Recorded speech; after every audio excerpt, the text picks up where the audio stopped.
হ্যাঁ, লাইভ হয়ে গেছে। সবাই একটু শেয়ার করে দিলে ভালো হয়।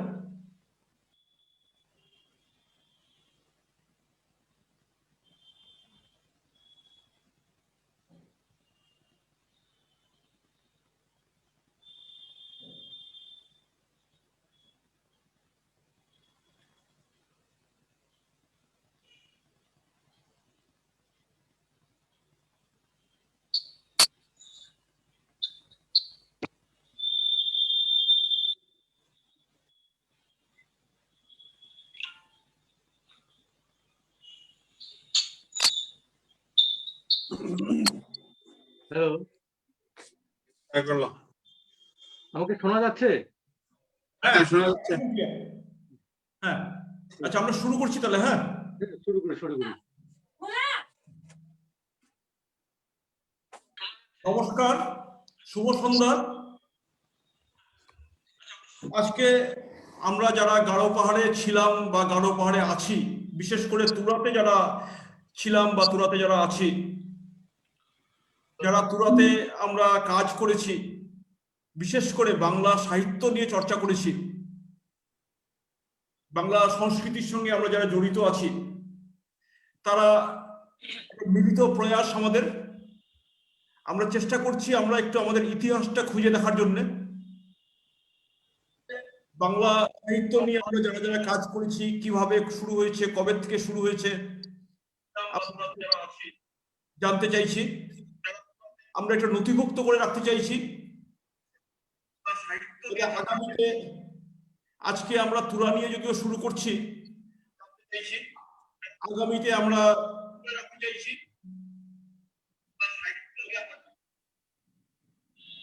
একটু মাইকগুলো। আগামীতে আমরা চেষ্টা করে দেখব গাঢ় পাহাড়ের বিভিন্ন এলাকায়, বিভিন্ন জায়গায় কিভাবে বাংলা সাহিত্য নিয়ে কাজ হয়েছে। আমরা জানি ফুলবাড়িতে কিছু কাজ হয়েছে, আমরা জানি ডালুতে কাজ হয়েছে, আরো বিভিন্ন জায়গায় হয়তো কাজ হয়েছে, এবং অনেকে হয়তো নিজে কাজ করেছেন, আমরা হয়তো ঠিক আমাদের কাছে সেই নথিটা হয়তো নেই।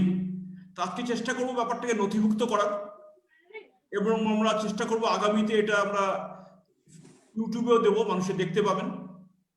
এবং তারপরে কিভাবে এটাকে এগিয়ে নিয়ে যাওয়া যায়, এটাকে যদি আন্দোলন বলি বা আমাদের পরের পদক্ষেপ কি হবে, সেটা নিয়েও আমরা আলোচনা করব। তো আজকে আমাদের সঙ্গে যারা আছেন আরো অনেকেই আসবেন, এবং ফেসবুকে যারা দেখছেন তারা আপনাদের মতামত জানাবেন, এবং আজকে যারা কথা বলবেন বিশেষ করে আগামীতে হয়তো আমরা আরো অনেককে নেব, সাহিত্যের বিভিন্ন দিকগুলো আমরা আস্তে আস্তে তুলে ধরব। এটা প্রাথমিক আলোচনা। আজকে প্রথমবার আমরা 27শে ডিসেম্বর 2020 ইংরেজি বছরের আমরা এই প্রথমবার আজকে আমরা একটা প্রয়াস করেছি। এই প্রয়াসটা যাতে সফল হয় তার জন্য আমরা সবার কাছে আবেদন জানাচ্ছি, আপনারা আপনাদের মতামত জানাবেন, আপনারা আমাদের সমৃদ্ধ করবেন। তো আজকে যারা আছেন তাদের দিয়ে আমরা শুরু করব। প্রথমত আমাদের সঙ্গে বয়োজ্যেষ্ঠ বিপ্লব বোস। উনি বহুদিন থেকে এখানে কাজ করে যাচ্ছেন বাংলা সাহিত্য নিয়ে তুরাতে এবং গাঢ় পাহাড়ে। আজকে হয়তো ঠিকভাবে গাঢ় পাহাড়ে নেই, কিন্তু ওনার কাজের যে প্রতিফলন আমরা দেখতে পাচ্ছি, ওনারা সেই সময় যে কাজগুলো করেছিলেন, আজকে তারপরে আস্তে আস্তে আস্তে আমরা কোথায় চলে এসেছি, এই ইতিহাসটা আমরা একটু কাছে জানতে চাইবো। আচ্ছা, যারা কথা বলছেন না তারা যদি একটু মাইকটা অফ রাখেন ভালো হয়, বাড়ি থেকে খুব আওয়াজ আসছে, কথা বলার সময় মাইকটা অন করে নেবেন। তো বিপ্লবদার কাছে জানতে চাইবো কিভাবে শুরু হয়েছিল, কবে শুরু হয়েছিল। আমরা জানি তুরা শহরটা 150 বছর পূর্ণ হয়েছে। প্রথম দিকে কি ছিল আমরা জানি না। কমলদা আমাদের যতটা বলতে পারবেন বা অন্যরা আগামীতে যেটা বলতে পারবেন। আমরা বিপ্লবদার সঙ্গে আছেন, কমলদাকে আমরা এক্ষুনি পাইনি, একটু পরে হয়তো পাবো, ওনার সঙ্গে কথা হয়েছে। তো বিপ্লবদা, একটা জিনিস প্রথমে জানতে চাইবো, যেহেতু আমরা আমি বিশেষ করে তো তুরাতে এসেছি, তারপরে তুরা থেকে চলেও গিয়েছি। অনেকে আছেন যাদের বাড়ি আছে তুরাতে, বা অনেকে ওখানে ছিলেন তারপরে হয়তো বেরিয়ে এসছেন কোনোভাবে, বা বাকিরা এখনো আছেন। তো বিশেষ করে আপনার কাছে প্রথমত জানতে চাইবো, আপনার তুরার সঙ্গে সম্পর্কটা সে কবেকার, কত বছরের? আসলে সরকারি চাকরি পেয়ে প্রথমে আমি তুরাতে আসি 1976-এ, 1976 সালে জুলাই মাসে। তারপরে কিছুদিন থাকার পরে এই সাহিত্য চর্চা আমার তুরাতে যাওয়ার আগের থেকেই ছিল। তো আমরা সাহিত্য ভালোবাসি, সংস্কৃতি ভালোবাসি, যার জন্য সাহিত্যের আমি খবর করা শুরু করলাম, কোথায় কি হচ্ছে, কোথায় কি না হচ্ছে। কিছু কিছু বন্ধু বান্ধব তৈরি হলো তুরাতে ধীরে ধীরে। তাদের থ্রুতে আমি জানা শুরু করলাম কোথায় কি হলো, কোথায় কি হয়েছে আগে। তো সেটা শুনেছি আমি, তুরার একটা ভালো সাংস্কৃতিক কেন্দ্র, এবং যেখানে নাকি সাহিত্য চর্চা হতো সেটা হচ্ছে গিয়ে নাট্য সমিতি, আর হচ্ছে গিয়ে শক্তি সংঘ। মানে আমার কথা কি শোনা যাচ্ছে? আপনি আপনি হ্যাঁ, হ্যাঁ, যাওয়ার আগের থেকেই এগুলো চলছিল? আপনি হ্যাঁ, ৭৩-এ তুরাতে গিয়েছেন, তার আগের থেকেই এই কাজ কর্মকাণ্ড চলছিল? আমি আগেও কাজ করতাম। হ্যাঁ। আমি অ্যাকচুয়ালি মূলত আমার প্রাথমিক জীবনটা তো আমার বদরপুরে, কাছাড় জেলার বদরপুরে আমি বড় হয়েছি, পড়াশোনা করেছি। সেখানে কলেজ জীবন থেকে আমার সাহিত্য চর্চা শুরু। তারপরে কলকাতায় গেছি, কলকাতায়ও আমার সাহিত্য চর্চা হয়েছে। তারপরে শিলংয়ে এসছি, শিলংয়েও পড়াশোনার জন্য এসেছিলাম, শিলংয়েও আমার সাহিত্য চর্চা হয়েছে। তারপরে যখন তুরাতে এলাম, ভাবলাম যে না, তুরাতে তো সাহিত্যের চর্চাটা একটু বাড়ানো উচিত। কারণ আমরা যারা সাহিত্য রসিক বা সাহিত্যের সেবা করি, আমার মতো আরো অনেকেই আছেন, কিন্তু মেলবন্ধনটা ঠিক হচ্ছিল না আর কি। তো আমি খবর পেলাম নাট্য সমিতিতে এর আগে সাহিত্য চর্চা হতো। তো নাট্য সমিতি একটা ভালো সাংস্কৃতিক কেন্দ্র, সাথে শক্তি সঙ্গেও অনেক সাংস্কৃতিক প্রোগ্রাম হতো।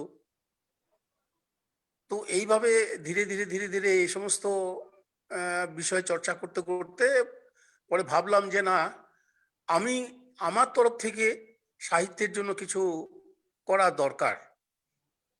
তো ভাবলাম যে না, একটা লিটল ম্যাগাজিন খুললে কি হয়। সেইভাবে চিন্তা ভাবনা করে করে তখন তুরা সরকারি কলেজে প্রফেসর গোস্বামী বলেছিলেন, আপনারা হয়তো অনেকেই জানেন, বাংলার অধ্যাপক ছিলেন উনি। হ্যাঁ, হ্যাঁ, হ্যাঁ, ওনার সাথে প্রথম আমার আলাপ এবং এগুলো নিয়ে চর্চা হয়। তারপরে প্রফেসর রামানন্দ ভট্টাচার্য, ইংরেজি প্রফেসর ছিলেন উনি, ওনার সাথেও আমার চর্চা আমি হয়েছিল। জেনজাল থেকে আছি। হ্যাঁ, হ্যাঁ। তারপরে এইভাবে একটা গোষ্ঠী তৈরি করলাম, অভিযাত্রী গোষ্ঠী বলে। এই অভিযাত্রী গোষ্ঠী ধীরে ধীরে কাজকর্ম করতে করতে আমরা অভিযাত্রী গোষ্ঠী, তারপরে একটা পত্রিকা প্রকাশ করলাম আমরা, অভিযাত্রী নাম দিয়ে একটা পত্রিকা প্রকাশ করলাম। এটা পূজা সংখ্যা দিয়ে 1979 সালে, 1979-এ। এটাই কি প্রথম পত্রিকা, না তার আগে ছিল কিছু? না, তার আগে আমার কোনো পত্রিকা ছিল না, কিন্তু আমার ঠিক অভিযাত্রী পত্রিকার প্রকাশের এই কয়েকদিন আগে যুগদর্পণ প্রকাশ হলো। কমল সাহা, হ্যাঁ, কমল সাহা সেটা ইয়ে করেছিলেন। এই যুগদর্পণ প্রকাশ হলো, এবং যুগদর্পণ প্রকাশের সাথে সাথে এই কয়েকদিন পরেই অভিযাত্রী প্রকাশ পেল। এইভাবে আমার সাহিত্য যাত্রা শুরু তুরাতে, এবং তুরার সাথে সাথে এই সাহিত্য চর্চা আমার বাইরেও ছিল। যেমন ধরুন গুয়াহাটিতে, কলকাতায় বা আগরতলা, এই সমস্ত জায়গায় আমার লেখা ছাপা হতো। তারপরে কলকাতায়ও ছাপা হতো। আমি মাঝখানে তারপরে এইভাবে, হ্যাঁ আমি একটু বলি বিপ্লব দা। হ্যাঁ হ্যাঁ হ্যাঁ বিশ্বজিৎ। যুগদর্পণের প্রথম পত্রিকা আমার কাছে আছে 1975 সনের প্রথম সংখ্যা। আমার আপনি- না, যুগদর্পণ। না, আমার নয়, এটা আমার নয় তাহলে। না না না না, আমি বলছি যুগদর্পণ পত্রিকা যুগদর্পণের প্রথম ও, সংখ্যা হ্যাঁ 1975 সনের, সেটা আমার কাছে আছে। আচ্ছা, প্রথম 75 সনের। সংখ্যা, হ্যাঁ 75 তাহলে সনের। আর তাহলে আপনার সংখ্যা মাঝখানে এটা, তাহলে মাঝখানে এটা অনেকদিন গ্যাপ গেছে। তাহলে মাঝখানে এটা অনেকদিন গ্যাপ গেছে, আচ্ছা, এটা কারণ স্ক্রিনশট দেখানো যাবে বিশ্বজিৎ?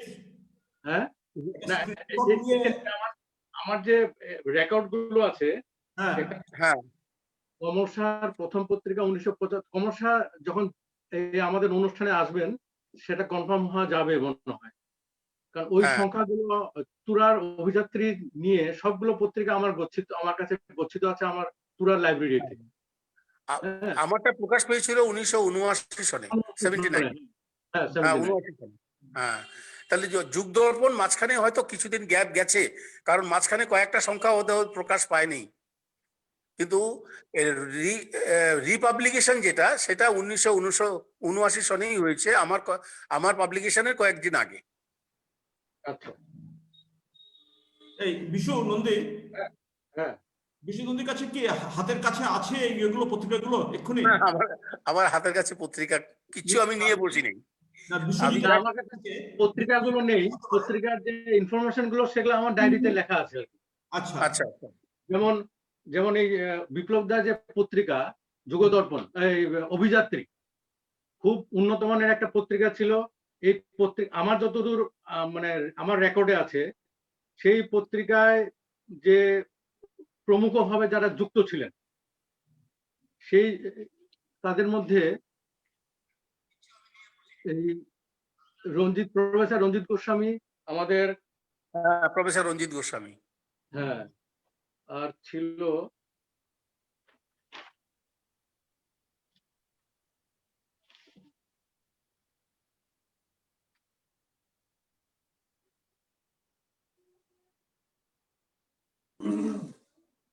সেই সময় প্রফেসর রমলা করের ছিল, কিছু অবদান ছিল।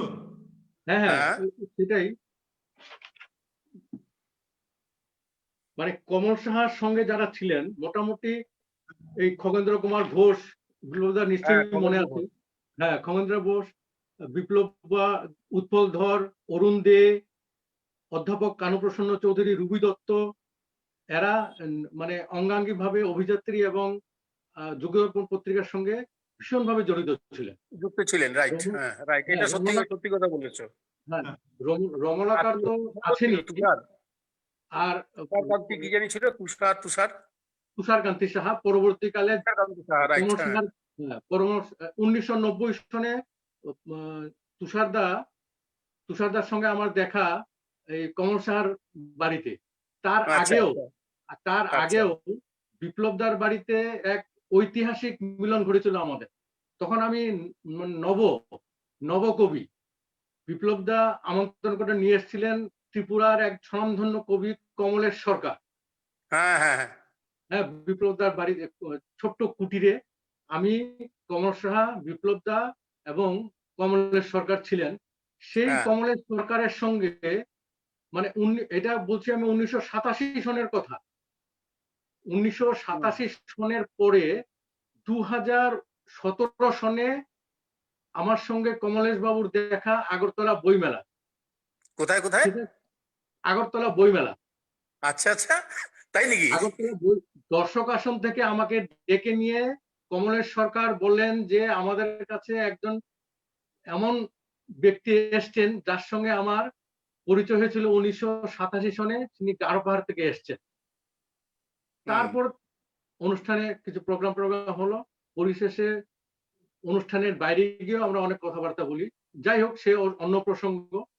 বিপ্লবদার যে আন্দোলন ছিল, আন্দোলন বলতে আমি বলতে চাই যে সাহিত্য নিয়ে তুরার সাহিত্য, যে সাহিত্য সংস্কৃতিকে কিভাবে এগিয়ে নেওয়া যায়, সেই পরিপ্রেক্ষিতে এই যুগদর্পণ এবং অভিযাত্রীর দৌলতেই কিন্তু আমার কবি হয়ে ওঠা, এবং আমার সাথে সাথে সত্যজিৎ এবং বিশ্বজিৎ নাগ এখানে আছেন আমি জানি, এদের কিন্তু কবি হওয়ার পিছনে এই দুটো পত্রিকার হাত অনেক অনেক বেশি।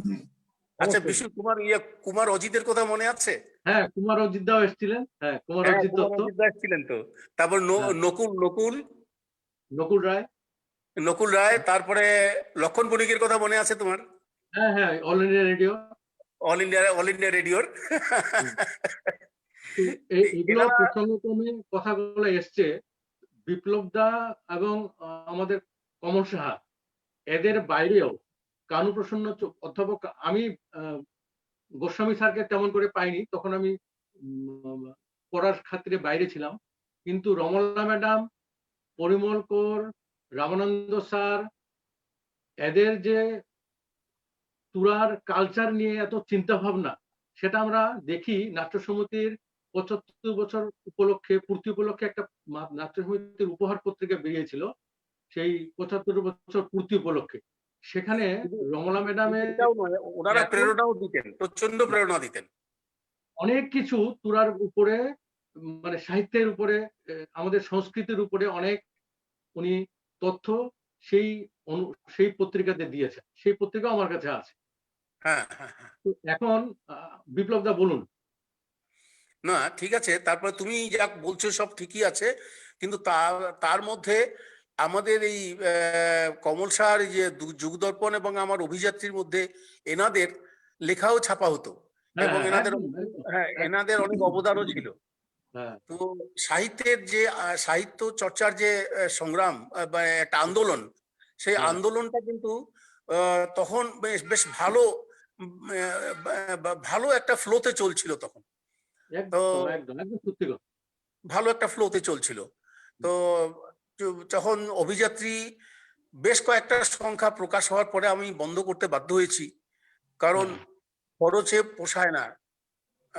আর তাছাড়া বিভিন্ন সমস্যা জর্জরিত হয়ে ওই অভিযাত্রীটাকে আমার স্টপ করতে হয়েছে আর কি।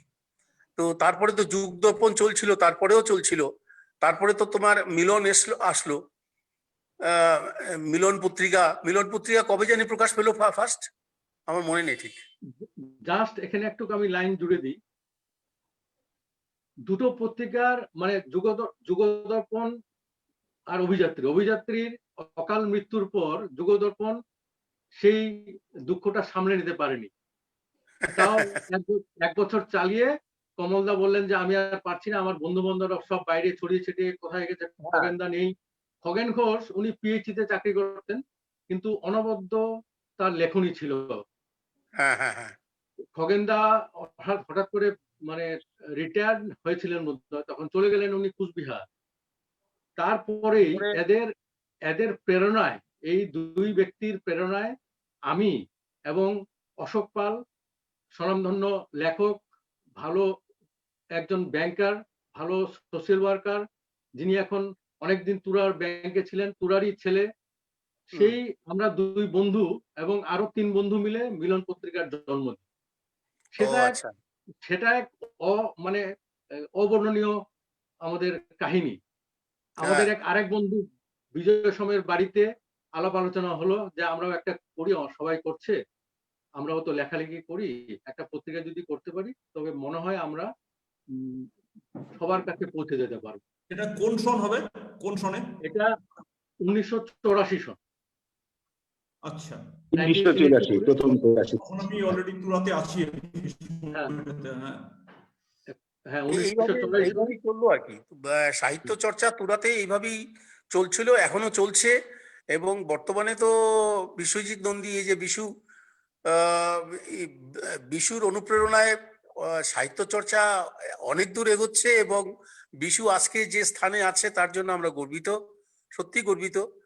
এবং বিশুর যে সাহিত্যের প্রতি যে অবদান, সেটা মনে রাখার মতো।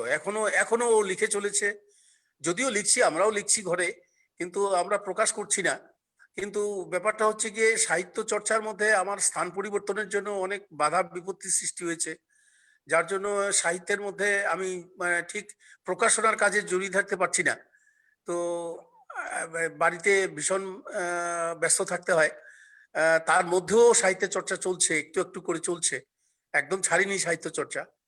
তো তুরা সাহিত্য চর্চার গারো পাহাড়ে আরো বিভিন্ন জায়গায় সাহিত্য চর্চা হতো, তখন ফুলবাড়িতেও হতো, বা ইয়েতে ডালুতেও হতো, এবং আরো বিভিন্ন জায়গায় আমি শুনেছিলাম, এটা ঠিক আমি কনফার্ম না, তবে আমি শুনেছিলাম এই উইলিয়ামনগরে নাকি 2-3 জন শুরু করতে চেয়েছিল, এবং তারাও দুই এক জায়গায় লেখালেখি করেছে উইলিয়ামনগরে। ওনারা এখন আছেন কিনা আমি বলতে পারবো না, তো অনেকদিন হয়েছে, যোগাযোগ নেই।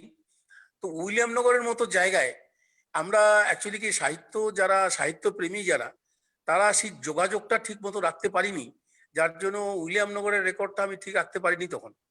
তা আমাকে বলেছিল যেতে, আমার তখন যাওয়া হয়নি। তারপরে ইয়েতে কি বলে এটাকে, কি মহেন্দ্রগঞ্জেও সাহিত্যপ্রেমী অনেক আছেন, যারা নাকি টুকটাক লেখালেখি করেনও, এখনো করেন কিনা জানি না, তখনও করতেন। তো সাহিত্য চর্চা গারো পাহাড়ে যে আন্দোলনটা শুরু হয়েছিল, আমি আশা করবো এই আন্দোলনটা আরো আগে বাড়বে, এবং আন্দোলনের পুরোদায় আমি কি বলে ছোট ভাই বিশুকেও আমি অনুরোধ করব যাতে এই আন্দোলনটা আরো এগিয়ে নিয়ে যাওয়া যায়, অ্যাটলিস্ট গারো পাহাড়ে। কারণ বিভিন্ন লেখাতে গারো পাহাড়ের যে প্রতিফলন হয়েছে, আমি ভীষণ খুশি হয়েছি যে গারো পাহাড়ের স্থানীয় যে প্রতিফলনটা, এই প্রতিফলন এই বিশ্বজিৎ নন্দী ও তার লেখার মাধ্যমে, তার কবিতার মাধ্যমে ভীষণ সুন্দরভাবে ফুটিয়ে তুলেছেন বিভিন্ন কবিতায় এবং প্রশংসনীয় কবিতায়, সেটা খুব ভালো। এবং গারো পাহাড়ে আজকে ধরেন 43 বছর থাকার পরে আজকে এখানে আমি শিলিগুড়িতে শিফট করেছি, কিন্তু মনটা তো গারো পাহাড়েই পড়ে আছে। তো সাহিত্য চর্চায় যদি এখনো আমি ইনভলভ হতে পারি, এখনো ভালো লাগবে, ওই আর কি ব্যাপার। তো এই পর্যন্ত মোটামুটি আমার এতটুকুই নলেজ গারো পাহাড়ের সাহিত্য চর্চা বা সাহিত্য আন্দোলনের সম্বন্ধে। হ্যাঁ, বিপ্লবদের কাছে আবার আসবো। আমরা একটু নীতিশ বর্মনের কাছে একটু শুনে নিই ওনার অভিজ্ঞতাটা। হ্যাঁ, উনিও আমার মতন কোচবিহারে আছেন, নমস্কার স্যার। আসলেই ওখানে আছি, শরীরটা হয়তো কোচবিহারে আছে। হ্যাঁ, শরীরটা আমারও মাঝে মধ্যে সাথ দেয় না, কি করবেন বলেন। আচ্ছা স্যার, নমস্কার জানাচ্ছি সবাইকে। সাহিত্য চর্চার যে ব্যাপারটা, ডালুতে আমি ছিলাম 1984-এ। আমি মাধ্যমিক পাশ করে আমি চলে গেলাম শিলংয়ে। তো আমার যা অভিজ্ঞতা, আমি যা সাহিত্য চর্চা দেখেছি আর কি, মানে মেনলি গারো পাহাড়ের সাহিত্য কেন্দ্র ছিল তুরা। আমার বড়দা শ্রী স্বর্গীয় জগদীশ বর্মন, ওনাকে দেখতাম লেখালেখি করতো, তখন আমি অনেক ছোট, ক্লাস 6 বা 7 হয়তো পড়ি আর কি। তো দাদার লেখা ম্যাগাজিন আসতো কলকাতা থেকে, ছোট ছোট লিটল ম্যাগাজিন, সেই সব ম্যাগাজিনে দাদার কবিতা ছাপা হতো। তখন সত্যি কথা তুরা সম্বন্ধে আমার কোনো আইডিয়াই ছিল না, মানে ক্লাস 7-8-এর আগে হয়তো আমি ডালু থেকে তুরাতে আসিনি। 82-তে যখন বড়দা অন্তরের অজন্তার জন্য প্রাইজ পেলেন আর কি, তখন তাকে সংবর্ধনা দেওয়া হলো। তখন তুরা থেকে অনেক গুণী ব্যক্তিরা এসেছিলেন ওনাকে সংবর্ধনা অনুষ্ঠানে উপস্থিত থাকার জন্য। তুরা গভর্নমেন্ট কলেজের তখনকার যারা ছিলেন, বাংলা বিভাগের অধ্যক্ষা ছিলেন মিসেস রমলা কর, উনিও এসেছিলেন আর কি। তখন থেকে আমার ভেতরে একটা মনে হতো না, আমি চেষ্টা করি তো লেখা যায় কিনা।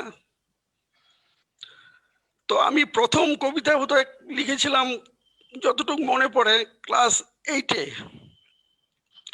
সেটা লিখে দাদারই একটা লিটল ম্যাগাজিনে পাঠিয়ে দিয়েছিলাম কলকাতায়, চেতনা বলে একটা ম্যাগাজিনে। মানে জীবনের আমার সেটা মনে হয় সেরা প্রাপ্তি, সেই কবিতা সেখানে প্রকাশ পেয়ে, সেই কবিতা যখন সেই ম্যাগাজিনটা আমি হাতে পেলাম, তখন যে অনুভূতি সেটা হয়তো এখনো লিখে যাচ্ছি অনেক পেপারে, এমনকি আনন্দবাজারও আমি লিখে থাকি, কিন্তু সেই অনুভূতিটা যেটা পেয়েছিলাম সেটা আর মনে হয় পাইনি। তো তখন ডালু থেকে আমি চলে যাই শিলংয়ে। শিলংয়ে যাওয়ার পরে চাকরি টাকরির সূত্রে অনেক জায়গায় তো পড়াশোনা করার জন্য আমি বাইরে চলে যাই। আমি তুরাতে আসি বিএসএনএল এ চাকরি সূত্রে, তুরাতে আসি 1997 আর কি। তখন একই সাথে কমলদার সাথে একই কোয়ার্টারে থাকতাম, কমল শাহ।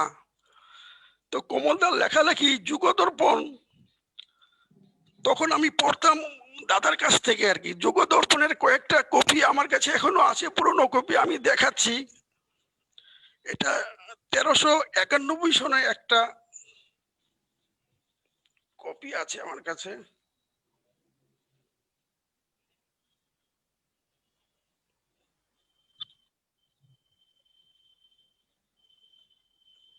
হ্যাঁ, 1391 সনের একটা কপি আছে। এইসব বই থেকে আমি প্রেরণা পেয়েছি আর কি। সত্যি কথা, লেখালেখির ক্ষেত্রে কিছুটা প্রেরণা পেয়েছি।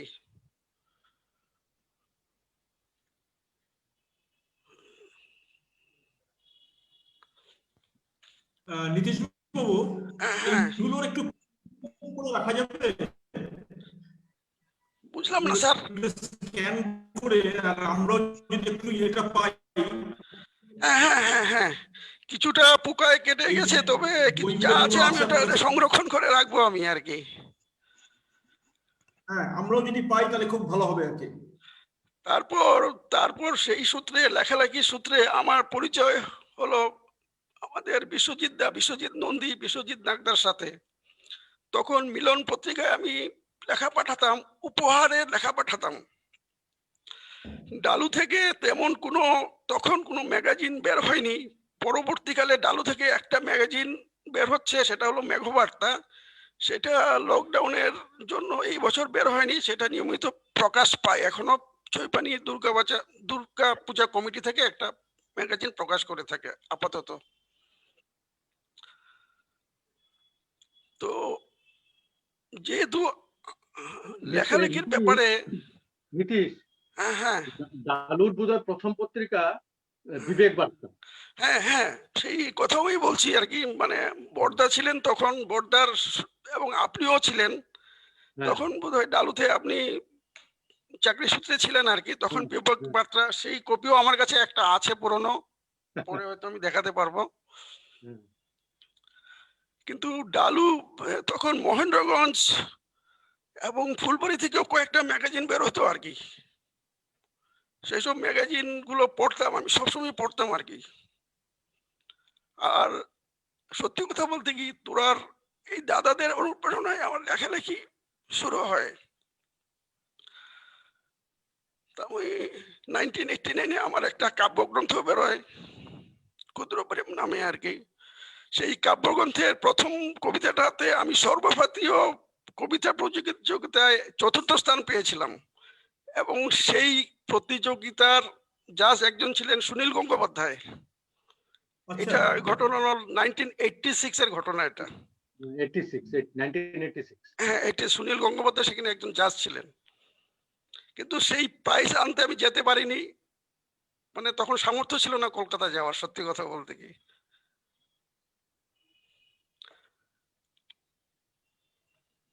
তারপর মাঝখানে অনেকদিন লেখালেখি বন্ধ ছিল চাকরির কারণে, নানা ঝামেলায়। তো কিছুটা মানে নিজের দোষেও আর কি। তো এখন যখন সবার সাথে আলোচনা হয় কারো পরে সাহিত্য চর্চা, এই যে একটা আমাদের গারো পাহাড়ের একটা যে হোয়াটসঅ্যাপ গ্রুপ খোলা হয়েছে, সেটাও খুব ভালো প্রয়াস। এবং স্যার, আপনার প্রচেষ্টায় যেই গ্রুপটা আপনি তৈরি করেছেন, আশা করি এটা খুব সফল হবে, এবং এতে আমাদের অনুপ্রেরণা বাড়বে লেখালেখিতে। আমরা হয়তো আরো গারো পাহাড়ের চর্চাগুলোকে এগিয়ে নিতে আশা করি পারবো, এবং আমাদেরকে দেখে বা নতুন প্রজন্মে যারা আছে তারা হয়তো বাংলা সাহিত্য চর্চায় নিজেদেরকে আরো নিয়োজিত করবে। সত্যি আচ্ছা, এবারে আমরা একটু অশোক পাল আছেন আমাদের সঙ্গে, অশোক পালের কাছ থেকে একটু ওনার অভিজ্ঞতা একটু শুনে নিই আমরা। এক্ষুনি ফুলবাড়িতে আছেন। আচ্ছা, বর্তমানে আমি ফুলবাড়িতে কর্মক্ষেত্রে মানে কর্মের খাতিরে ফুলবাড়িতে পোস্টেড আছি।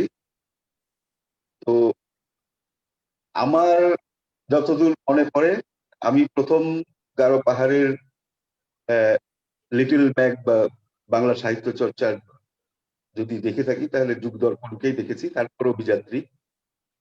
হুম, তারপর ওই যুগদর্পণ, বিশেষ করে যুগদর্পণ আর অভিযাত্রীর থেকে অনুপ্রেরণা পেয়ে যখন ওগুলো বন্ধ হয়ে গেল, পাবলিকেশন বা সাময়িকভাবে বন্ধ হলো, তখন আমরা ওই যে বিশু যেভাবে বললো, ওই বিজয় সোমের বাড়িতে বসে আলোচনা করে 1984-তে আমরা প্রথম ওই পূজা সংখ্যা দিয়ে মিলন পত্রিকা শুরু করি।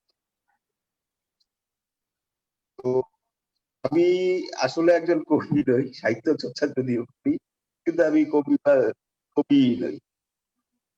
যাই হোক, আমি সম্পাদকীয়তে নানান কিছু লেখার, ব্রহ্ম রচনা হিসেবে লেখার চেষ্টা করেছিলাম, কিন্তু কিছুদিন পর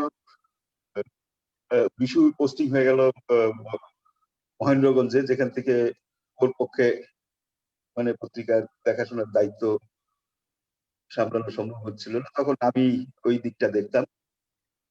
ও চালিয়ে যেত সাহিত্য সাধনা, আমিও সঙ্গে ওকে সহযোগিতা করতাম। ইনফ্যাক্ট প্রথম যে কাব্যগ্রন্থ 40টার জন্য, হ্যাঁ হ্যাঁ বিশু থাকবে হয়তো 40টার জন্য, ওটাও আমি সম্পাদনা করেছিলাম। এইভাবে আমাদের সাহিত্য চর্চা চলে এবং অনুপ্রেরণা আমরা কমলদা এবং বিপ্লবদার কাছ থেকে যথেষ্ট পেয়েছি।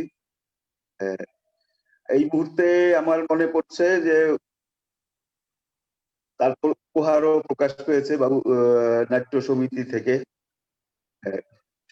কিন্তু মিলন পত্রিকা অনেক বাধা বিপত্তির মধ্যে দিয়েও কিন্তু নিয়মিতভাবে প্রকাশিত হয়ে এসেছে। এই দিকটা আমরা সবসময় চেষ্টা করেছি, এবং তুরার যারা সাহিত্য রসিক বা সাহিত্য প্রেমী, তারা যাতে তাদের প্রতিভাগুলো তুলে ধরতে পারে, তাদের প্রতিভাকে যাতে আমরা তুলে ধরতে পারি, সেই চেষ্টা আমরা প্রতিনিয়ত করি। এখন অবশ্য কর্মক্ষেত্রে আমি একজন সাহিত্য চর্চার থেকে বেশি, আমি একজন বেশি ব্যাংকার হয়ে গিয়ে আমার চর্চাটা অনেকটা কমে গেছে। কিন্তু আমার কমে গেলেও আশা রাখি যে আগামীতে রিটায়ারমেন্ট, যে আমার কাছে খুব শীঘ্রই রিটায়ারমেন্ট 2 বছরের মধ্যেই, তারপর আবার নতুন করে শুরু করবো বলে ভাবছি। আর আমি চাই আপনি যে প্রচেষ্টাটা নিয়েছেন আমাদের সাহিত্য চর্চাকে এগিয়ে নিয়ে যাওয়ার জন্য, আমাদের অনিরুদ্ধ বর্মনদা আমাদের স্যারও বটে, এটা খুবই একটা খুব প্রশংসনীয় কাজ। এই কাজে আমি যতটুকু পারি সহযোগিতা করার, সেটা আমি করব। আমরা তো এটা বিশেষ করে এটা করতে চাইছি, বিশেষ করে আমাদের ব্যাপারগুলো নথিভুক্ত করা, যারা যেই ইয়েতে কাজ করেছে। এখন বিশেষ করে অশোক পাল যখন ফুলবাড়িতে আসেনি, একটাই অনুরোধ যে ফুলবাড়িতে যারা এক্ষুনি যারা কাজ করছেন বা আগেও যারা কাজ করতেন, তাদের একটা নথি একটা তৈরি করা, যাতে আগামীতে যখন আমরা প্রোগ্রাম করবো তাহলে ফুলবাড়ি ডালু বিভিন্ন জায়গাতে কাজ করতে পারবো, আরো তাহলে আরেকটু বড় পরিসরে গারো পাহাড়টা পুরোটাই ধরতে পারবো তখন। এই কাজটা যদি আপনি করে রাখেন ওখানটাতে। হ্যাঁ হ্যাঁ, এটা আমি নিশ্চয়ই আমি চেষ্টা করব। যদিও আমার এখনো অফিসটা ফুলবাড়িতে এখনো মানে তৈরি হয়নি, এখনো জাস্ট চলছে। তো আমি এখন ফুলবাড়িতে পার্মানেন্টলি থাকছি না, মাঝে মাঝে যাচ্ছি আসছি, এইভাবেই চলছে। তো আরো আগামী 15 দিনের মধ্যে যখন আমি বসতে পারবো আমার অফিসের চেয়ারে, তখন আমি এইগুলো দিকে মন দিয়ে আমি চেষ্টা করবো যাতে এই ফুলবাড়ির যে সাহিত্য প্রেমীরা রয়েছে তাদেরকে নিয়ে এগিয়ে চলা। আচ্ছা, আমরা আরেকটু কথা বলে নিই। আমাদের সঙ্গে সত্যজিৎ চৌধুরী আছেন। সত্যজিৎ চৌধুরী যদিও আজকে কলকাতায় আছেন সেই সময়টাতে, তবুও ওনার কাজ, সেই সময়ের কাজ বা আজকে যে কাজগুলো করছেন তার অভিজ্ঞতা, ওটা একটু আমরা আগে শুনে নিই। তারপরে আমরা আরো দুজনের কাছে পরে আসবো, বিশ্বজিৎ নাগ এবং বিশ্বজিৎ নন্দী পরে আসছি, আবার বিপ্লবদার কাছে পরে ফিরে যাবো আরেকবার। সত্যজিৎ। আচ্ছা, নমস্কার। তো আমাদের তুরাদের সাহিত্য আমাদের সব সবারই ধরেন ইসের থেকে শুরু, যুগদর্পণ থেকে শুরু। যখন আমরা ছোট ছিলাম যুগদর্পণ ম্যাগাজিনটা হাতে পেয়েছিলাম, তার থেকে আমাদের উৎসাহটা বাড়লো। তার সাথে ছিল বিশ্বজিৎ নাগ, বিশ্বজিৎ নন্দী, ওদের লেখা পেয়ে পড়তাম।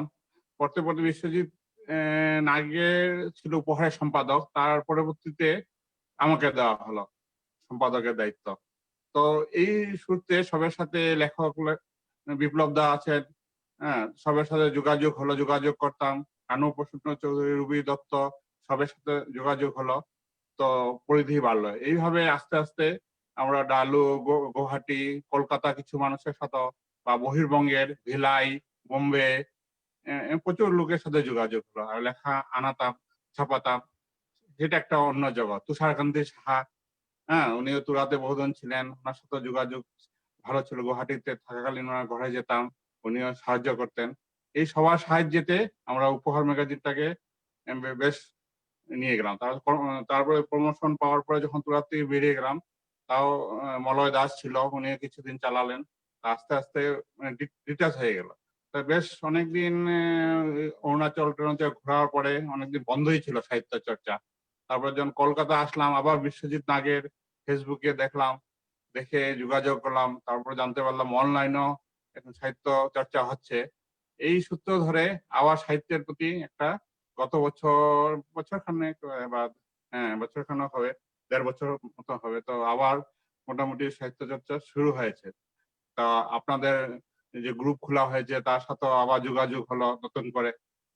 আবার ভাবছি যে আবার আমরা নতুন করে এগিয়ে যাব। একবার গারো পাহাড়ের যে কবিরা সবাই মিলে কবিতা সংগ্রহ বের করেছিলাম, ভবিষ্যতে যাতে আবারও এইভাবে বের করতে পারি, তার জন্য চেষ্টা করব সবাই মিলে।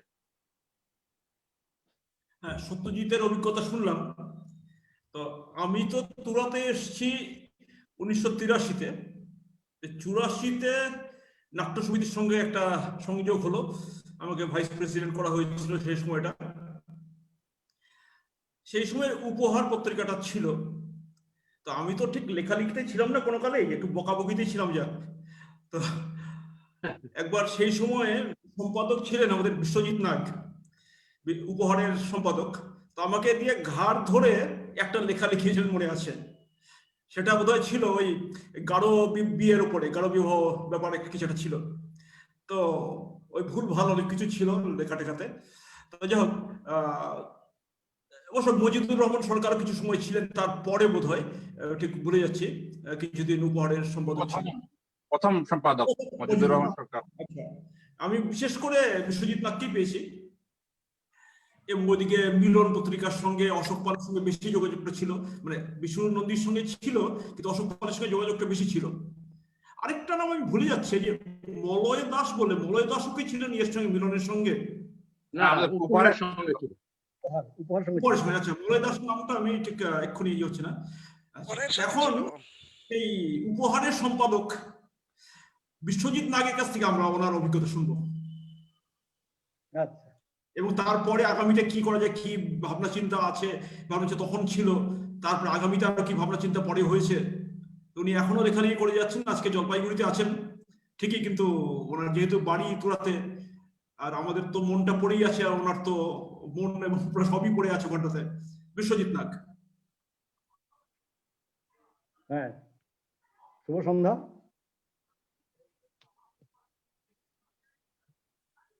সবাইকে আজকে সুন্দর সন্ধ্যায় স্বাগত জানাচ্ছি। হ্যাঁ, স্যার যেটা বললেন, আমাদের শ্রদ্ধেয় বর্মন স্যার, ঘাট ধাক্কা ধরে আর ঘাট ধরে আর কি, যা বলে ঘেঁটি ধরে বলা যায়, ঘেঁটি ধরে আমি উপহারে।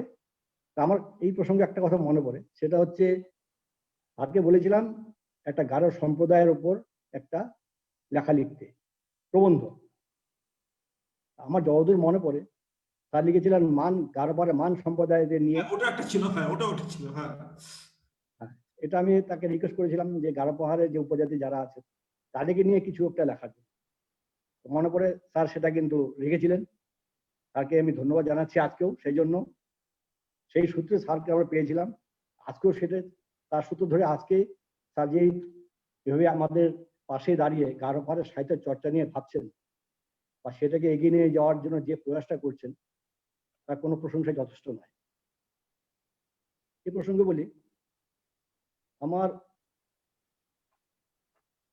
পুরাতে বা গারো পাহাড়ে যে সাহিত্য চর্চা তা মূলত বেস করে সেই যা সবাই যা বলছে বিশ্বজিৎ নন্দী বা সত্যজিৎ চৌধুরী, সেই আমাদের বেসের মানে ভিত্তিটা হচ্ছে অভিযাত্রী আর যুগদর্পণ। অস্বীকার করার কোনো জায়গা নেই, কৃতজ্ঞতা বোধ আমরা জানাচ্ছি। তাকে ধরে তাদের লেখা দেখে, পত্রিকা দেখে, পত্রিকা ছাপা অক্ষর দেখে, পরিচিতদের নাম দেখে আমরা উৎসাহ পেতাম। পরবর্তীকালে বিশ্বজিৎ নন্দীর কথা এখানে নাম করে নয়, বিশ্ব নন্দীর অনুপ্রেরণায় যখন মিলন পত্রিকা শুরু হলো, সেই পত্রিকা যখন আমরা লেখা দেখি, তারপরে বিশ্বজিৎ একবার আমাকে রিকোয়েস্ট করেছিল একটা প্রবন্ধ দেওয়ার জন্য। সেই প্রবন্ধ লিখেছিলাম আমি জাতীয় সঙ্গীত নিয়ে। জাতীয় সঙ্গীত নাকি অন্য কিছু, যাক সেটা দিয়ে প্রথম আমার মিলনের প্রথম, আশা করি বোধহয় এটাই প্রথম মিলনের লেখা ছিল। তারপর থেকে মিলনের সঙ্গে যে আমার সম্পর্ক তৈরি হয়েছিল সেটা কিন্তু আজও আছে, আজও চলছে। আর সেই প্রসঙ্গে কমল দা, বিপ্লব দা, বিশ্বজিৎ নন্দী, তার পরবর্তীতে বা তার সমসাময়িক আরো দু তিনজন নাম বলছি, যেমন ডালুর কিছুজন ছিলেন, যেমন বিশেষ করে জগদীশ বর্মন, তার কথা তো না বলে নয়। আর সেই মুহূর্তে আমরা কিছু পেয়েছিলাম ফুলবাড়ির বা মহেন্দ্রগঞ্জের। ফুলবাড়ি যেমন পেয়েছিলাম হেরুজ্জামান ছিলেন, বা আইনুল হকের কথা মনে পড়ছে আমার, উনিও বেশ কিছুটা প্রয়াস করেছিলেন, ভাইবাড়ি থেকে মতো ছোট্ট একটা জায়গা থেকে সাহিত্য প্রয়াস করেছিলেন, সেটা মনে পড়ে আমার। তো আমার মূলত সাহিত্য লেখার উৎসাহ হচ্ছে বিশ্বজিৎ নন্দী, কমল সাহা এবং বিপ্লব দা, এই তিনজন। তার ধরেই তখন আমি জাস্ট পোস্টিং হয়েছিল আমার ইয়েতে উইলিয়াম নগরে। আমি আর সত্যজিৎ একই দিনে একই ব্যাংকে জয়েন করি, একই ব্রাঞ্চে জয়েন করেছিলাম। সেখান থেকে আস্তে আস্তে আস্তে আস্তে লেখার, যেহেতু ওখানে অবসর সময়টা বেশি, কিছু করার নেই, নতুন জায়গা, অবসর সময় কাটাবো কি করে, এই মিলন পত্রিকা, যুগদর্পণ পত্রিকা এইসব দেখে দেখে আস্তে আস্তে লেখার প্রতি আমরা আগ্রহ পেলাম। সেই থেকে আস্তে আস্তে সত্যজিৎ রায়, সেও এই ব্যাপারে উৎসাহ তার যথেষ্ট ছিল, আস্তে আস্তে সেও যুক্ত হয়ে গেল। পরবর্তীকালে আমি পেয়েছি মলয় দাসকে পেয়েছিলাম, অশোক পালকে পেয়েছি আমার একই সঙ্গে। এদের ধরে আমি গারোপাহাড়ে সাহিত্য চর্চাকে আমি এগিয়ে নিয়ে যেতে পেরেছি। সেই সময় আমার একটা পত্রিকা ছিল নকরিক, আমি বেসিক্যালি প্রথমে ছিলাম উপহারে, তারপর যাক উপহার যখন সত্যজিৎ রায়কে দিয়ে দেওয়া হলো, মানে ওকে দেওয়া হলো যাতে ও ভালো করে চালাতে পারে। নকরেকটা পরে এলো না, উপহার পরে? উপহারের পর আমি চলে যাই, হ্যাঁ মনে আছে। আগে নকরিকটা এসছে পরে। তারপর আমার শারীরিক কিছু সমস্যা ছিল, যার জন্য আমাকে ট্রান্সফার নিতে বাধ্য করেছিল। সেই তারপর তো উপহারটা চলছিলই, কিছুদিন বন্ধ হয়ে যাওয়ার পর আর তো হয়নি, নকরিকটা বন্ধ করতে বাধ্য হয়েছিলাম আমি। তারপর যখন এখানে চলে আসি, জলপাইগুড়িতে চলে আসি, বেশ কিছু বছর কিন্তু বন্ধই ছিল, তবে কিন্তু মিলনের সঙ্গে আমার যোগাযোগ কিন্তু ছিল তখনও। সেই বিশ্বজিৎ নন্দী লেখা চাইতো, আমি লেখা পাঠাতাম, যোগাযোগ ছিল, আজও আছে। কিন্তু এই প্রসঙ্গে আমি যেটা বলি যে বর্মন স্যার যেটা করছেন, যে গারোপাহাড়ের সাহিত্য চর্চা নিয়ে যে একটা কেন্দ্র তৈরি করার চেষ্টা হচ্ছে, সেটাকে আমি সাধুবাদ জানাচ্ছি। এই প্রসঙ্গে আমি একটু কথা বলতে চাই।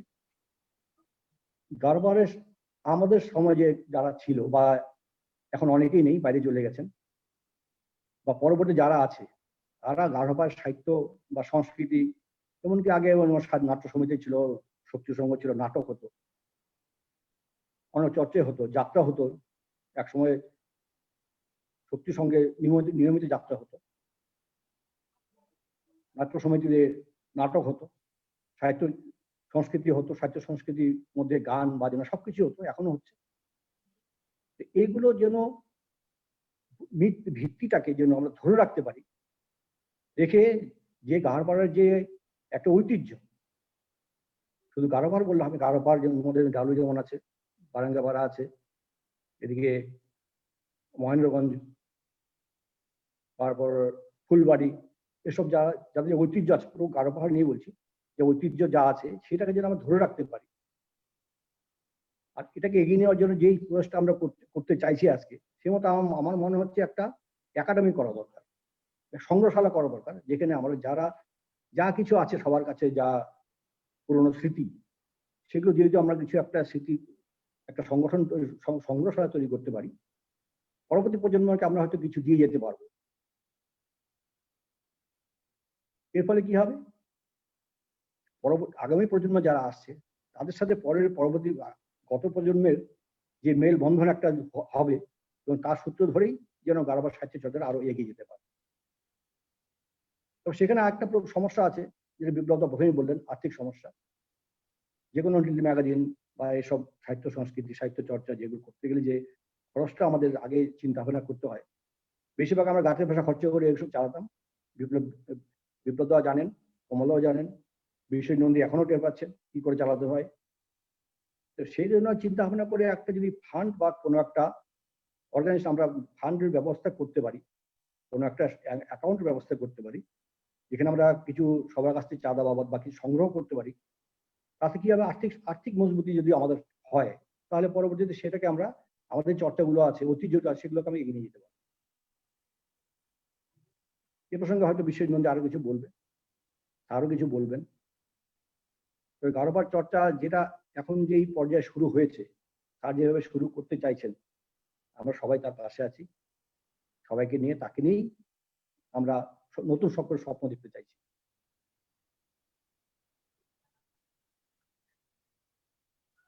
হ্যাঁ, বিশ্বজিতের একটা কথা তো খুব খুব সময় উপযোগী। আমাদের এক্ষুনি হয়তো কিছু একটা সমস্ত ব্যাপারটা নথিভুক্ত করা, একটা হয়তো একাডেমি বলা যাক বা একটা মানে লাইব্রেরি বলা যাক, কিছু একটা দরকার, এবং তার জন্য কিছু তো অর্থের প্রয়োজন আছে।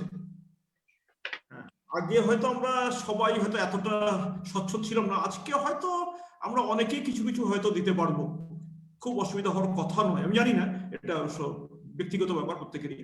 আমরা যদি চিন্তা ভাবনা করি, হয়তো আগামীতে আমরা একটু এগিয়ে যেতে পারি। কারণ আমরা যেটা চাইছিলাম যে কাজটা এগিয়ে যাক, এই জাস্ট শুরু হলো, এই রেকর্ড গুলো আমরা পেলাম, আজকে অনেক কথাবার্তা আমরা জানলাম, অনেকে কিছু জানতাম, কিছু হয়তো অনেকে জানতাম না, আরো হয়তো বেরিয়ে আসবে। তখনের লেখা কিভাবে হতো, এখনের লেখাগুলো কিভাবে হয়েছে, সেই যে একটা বিবর্তন হয়েছে বুঝতে পারবো। যেমন আজকে শেখর চক্রবর্তীকে থাকতে বলেছিলাম, শেখর চক্রবর্তী থাকলে আরো 8টা দিক হয়তো দেখা যেত, এক্ষুনি পাওয়া যাচ্ছে না, একটু ব্যস্ত আছেন আজকে, হয়তো আগামীতে আসবেন। তো সাহিত্যের বিভিন্ন দিকগুলো আমরা দেখতে পারবো। এগুলো নথিভুক্ত করাটা খুব জরুরি, সেটা আমরা সবাই বুঝতে পারছি। তাই জন্য সবার কাছে আরেকটা অনুরোধ, যে যার যা কিছু আছে সবগুলো যদি একটা স্ক্যান করে পিডিএফ করে রাখা যায়, তাহলে আগামীতে অ্যাটলিস্ট আমরা সবার কাছে এটা পৌঁছে দিতে পারবো। তখন তার কোনো খরচের ব্যাপার নেই, খুব সহজেই পৌঁছে দেওয়া যায়। কারণ অনেক সময় এই হার্ড কপি যেটাকে আমরা বলি, কাগজের লেখাগুলো, সেগুলো হয়তো সেই ছাপা লেখাগুলো হয়তো কিছুদিন পরে হয়তো কাগজটা নষ্ট হয়ে যাচ্ছে বিভিন্ন কারণে। তো আজকে সেটা হলে খুব সুবিধা হয়। আর সেই এক সময় তো এই ফেসবুকও ছিল না, ইউটিউবও ছিল না, আমরা শুধুমাত্র ওই উৎপল ধরের প্রেস জানতাম, সেই ইউডি প্রেস ছাড়া তো কিছুই জানতাম না, তখন বুঝতাম না। সেই প্রেসেই যা করতে পারছে। আজকে উৎপল একটু দেরি হচ্ছে ঢুকতে, আমি কথা হয়েছিল, একটু ব্যস্ত আছে, হয়তো আগামীতে ঢুকবে। যাই হোক, কারণ ও তো এখনো কাজ চালিয়ে যাচ্ছে। কারণ আরেকটা দিক দিয়েছে, এই যে গল্প বলা, এই গল্প বলাটা আমাদের সময় ঠিক ছিল না সেরকম। ও যখন ইউটিউবে গল্প বলছে, হ্যাঁ পুরানো লোক হয়তো বলছে না, কাউকে দিয়ে বলাচ্ছেন, সেই একটা দিক খুব জরুরি আমাদের। নাটক, অন্য কলা, বাকি জিনিসগুলো তো আছেই। নাটক হয়তো আমরা লিখেছি কিনা আমার ঠিক মনে পড়ছে না, হয়তো আগে নাটক লেখা ছিল, কেউ হয়তো লিখতেন নাটক আমরা মঞ্চস্থ করেছি, যাত্রা তো শুনলামই, কিছু নাটকে আমি অংশগ্রহণ করেছি এক এক সময়, আবৃত্তিও হতো। তো কবিতা, গল্প লেখা হয়েছে, প্রবন্ধ লেখা হয়েছে, কিন্তু এইগুলোর নথিভুক্ত করাটা জরুরি ছিল। তা যাই হোক, এখন আসল জায়গাতে আসি। অনেকক্ষণ ধরে আপনারা দেখতে পাচ্ছেন আরেকজন কথা বলছেন, মাঝে মাঝে আমাদের মাঝে সূত্র ধরিয়ে দিচ্ছেন, অনেক সময় অনেক কিছু হয়তো মন্তব্য রাখছেন। আমাদের সঙ্গে আছেন বিশ্বজিৎ নন্দী। বিশ্বজিৎ নাককেই মাত্র দেখলাম আমরা। বিশ্বজিৎ নন্দীও কর্মক্ষেত্র এক্ষুনি হয়তো কলকাতায়, ওটা যেহেতু সরকারিভাবে ওনাকে ওখানে থাকতে হচ্ছে এক্ষুনি, তো উনি তুরাতেই আছেন, এমনিতে তুরাতে বাড়িও, কাজ করে যাচ্ছেন। দেশে বিদেশে বিভিন্ন জায়গাতে উনি ওনার কবিতা পাঠ করেছেন এবং লেখা পাঠিয়েছেন, সেগুলো আমরা জানি। অনেকেরটা জানি না বিশ্বজিৎ, তাও কিছুটা জানি। একটা বেশ ভালো জায়গায় পৌঁছে আছেন বিশ্বজিৎ নন্দী। তো ওনার কাছ থেকে এখন ওনার অভিজ্ঞতা শুনবো, এবং বিশ্বজিৎ নাগও যেভাবে বললেন এবং বাকিরাও যেভাবে বললেন, আমরা কিভাবে ব্যাপারটা এগিয়ে নিতে পারি, কাজটা আরো কিভাবে করতে পারি, আরো সুন্দরভাবে করতে পারি, তার জন্য আমি চলে যাচ্ছি বিশ্বজিৎ নন্দীর কাছে। বিশ্বজিৎ। সবাইকে নমস্কার। আর প্রথমে আমি সাধুবাদ জানাই আমাদের স্যার ডক্টর অনিরুদ্ধ বর্মন স্যারকে। ওনার অনুপ্রেরণায় আমরা আজকে গারো পাহাড়ের সংস্কৃতি চর্চাকে দেশে বিদেশে বিভিন্ন জায়গায় ছড়িয়ে দিতে পারছি এই ফেসবুকের মাধ্যমে। গারো পাহাড়ের বাংলা সাহিত্য সাংস্কৃতিক চর্চা বলতে আমি প্রথমে সাহিত্যকে জায়গা রাখছি, তারপর রাখছি যাত্রা শিল্পকে, তারপর নাটক, তারপর সঙ্গীত এবং চিত্রাঙ্কন। তবে বিশদে যাওয়ার আগে আমি গারো পাহাড়ের সাহিত্য চর্চার উপরে সাহিত্য চর্চার ইতিহাস সম্বন্ধে কিছু বলতে চাই। স্যার বলেছিলেন যে তুরা শহরের বয়স 150 বছর। আজ এই সময়ে 151 বছরের এই শহর, এই 151 বছরের এই শহরে বাঙালিদের ইতিহাস, থাকার ইতিহাস 131 বছর। এই 131 বছর পূর্বে যে বাঙালি পরিবার এখনো তুরায় আছেন, তাকে তো স্মরণ করতেই হয়। সেই মহাপুরুষের, আমি মহাপুরুষই বলবো, সেই মহাপুরুষের নাম শৈলেন্দ্র ভট্টাচার্য।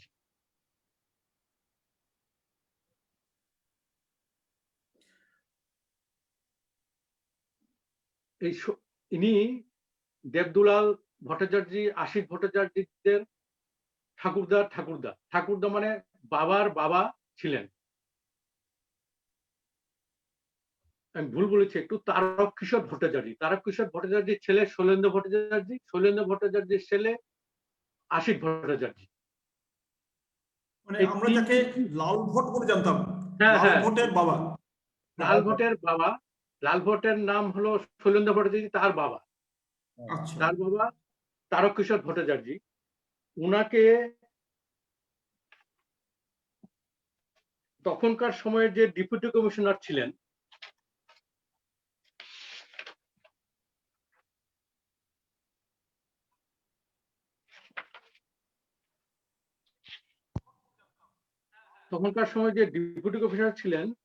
তিনি একটা লিখিত অনুমতি দিয়েছিলেন যে তুমি আমাদের ডিসি কোর্টের সরকারি ভেন্ডার। সেই কাগজ আমি দেখেছি, কারণ একটা লেখার জন্য, এই বাঙালিদের ইতিহাসের উপর একটা লেখার জন্য এই চিঠিটার দরকার ছিল। সে যাই হোক, বাঙালির ইতিহাস 131 বছরের, আর সাহিত্য চর্চার ইতিহাস 60 বছরের। 60 বছর মানে 1960 সনে একটা বাংলা হাতে লেখা পত্রিকা নাট্য সমিতি বের করেছিল। সেটা জরাজীর্ণ অবস্থায় আমি কমল সাহা খুঁজে পেয়েছিলাম, কিন্তু সেটা ক্লাবেই ছিল। পরবর্তীকালে আমি ক্লাবের অন্যান্য সেক্রেটারি যারা হয়েছেন তাদেরকে জানিয়েছিলাম, সেটা কিন্তু তারা খুঁজে দেখাতে পারেননি। সে যাই হোক, পত্রিকার নাম আমরা পাইনি, জরাজীর্ণ অবস্থায় ছিল, কে সম্পাদক ছিল সেটাও জানতে পারিনি।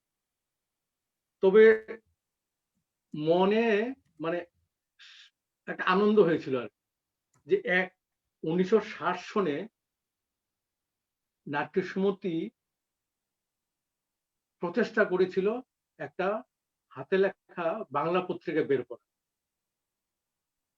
হাতে লেখা, হাতে লেখা পত্রিকা। মানে তখন ওই প্রেস, তখনও ছাপাখানা তৈরি হয়নি তুরাতে।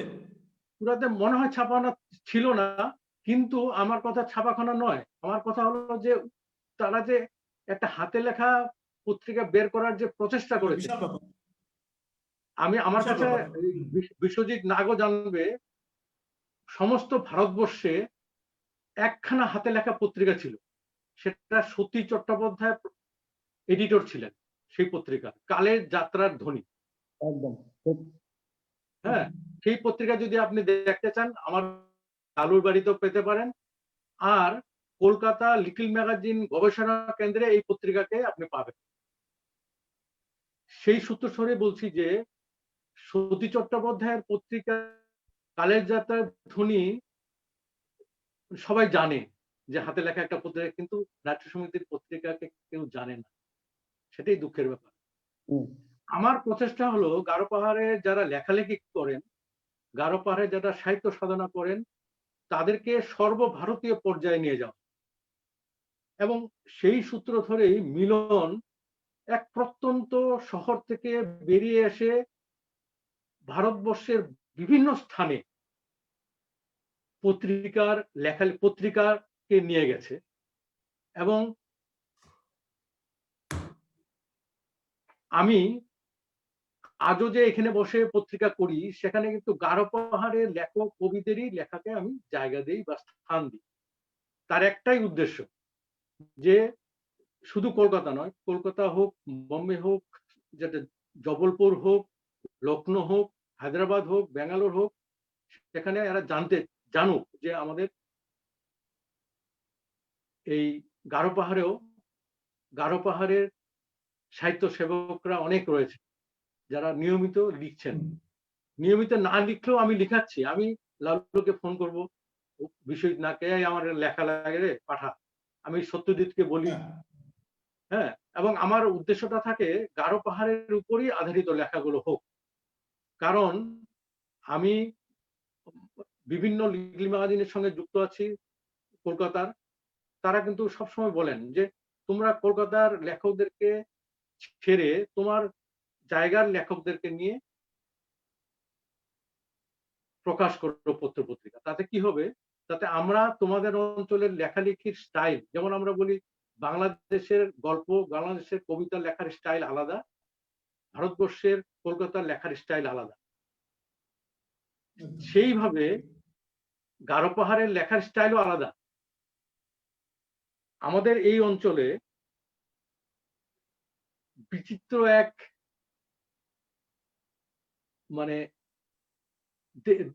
দেশ বলবো না, বিচিত্র আমাদের এই তুরা বা গারো পাহাড়, যেখানে বিভিন্ন সম্প্রদায়ের বসবাস, মানে সব জায়গায় বিভিন্ন সম্প্রদায়ের বসবাস, কিন্তু আমাদের এখানে ছোট্ট জায়গায় এত সম্প্রদায়, এত রকমের সংস্কৃতি, এত রকমের ভাষা, সেটা মানে তুরার বাইরে, গারো পাহাড়ের বাইরে কাউকে বোঝানো অসম্ভব।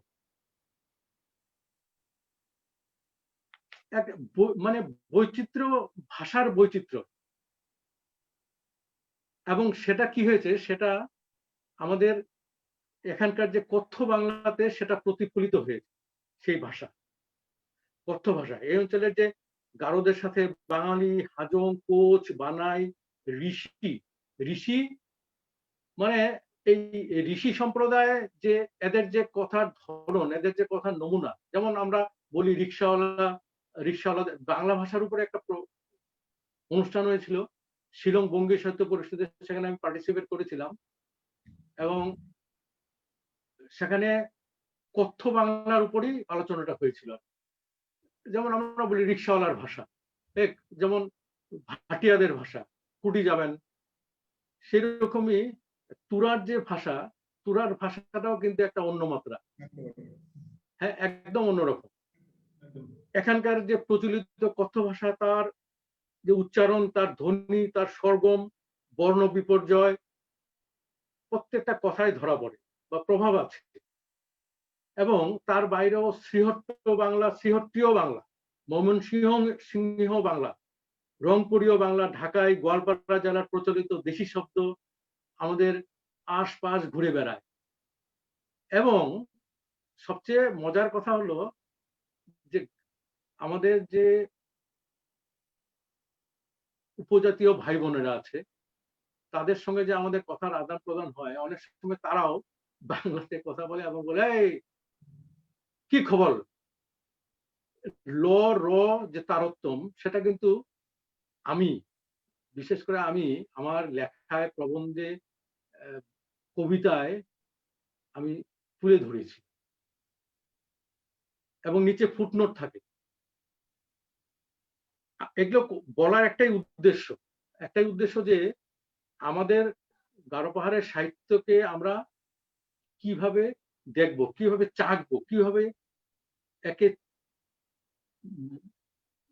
বৃহত্তর সমাজে, বৃহত্তর জায়গায় পৌঁছে দিতে পারবো।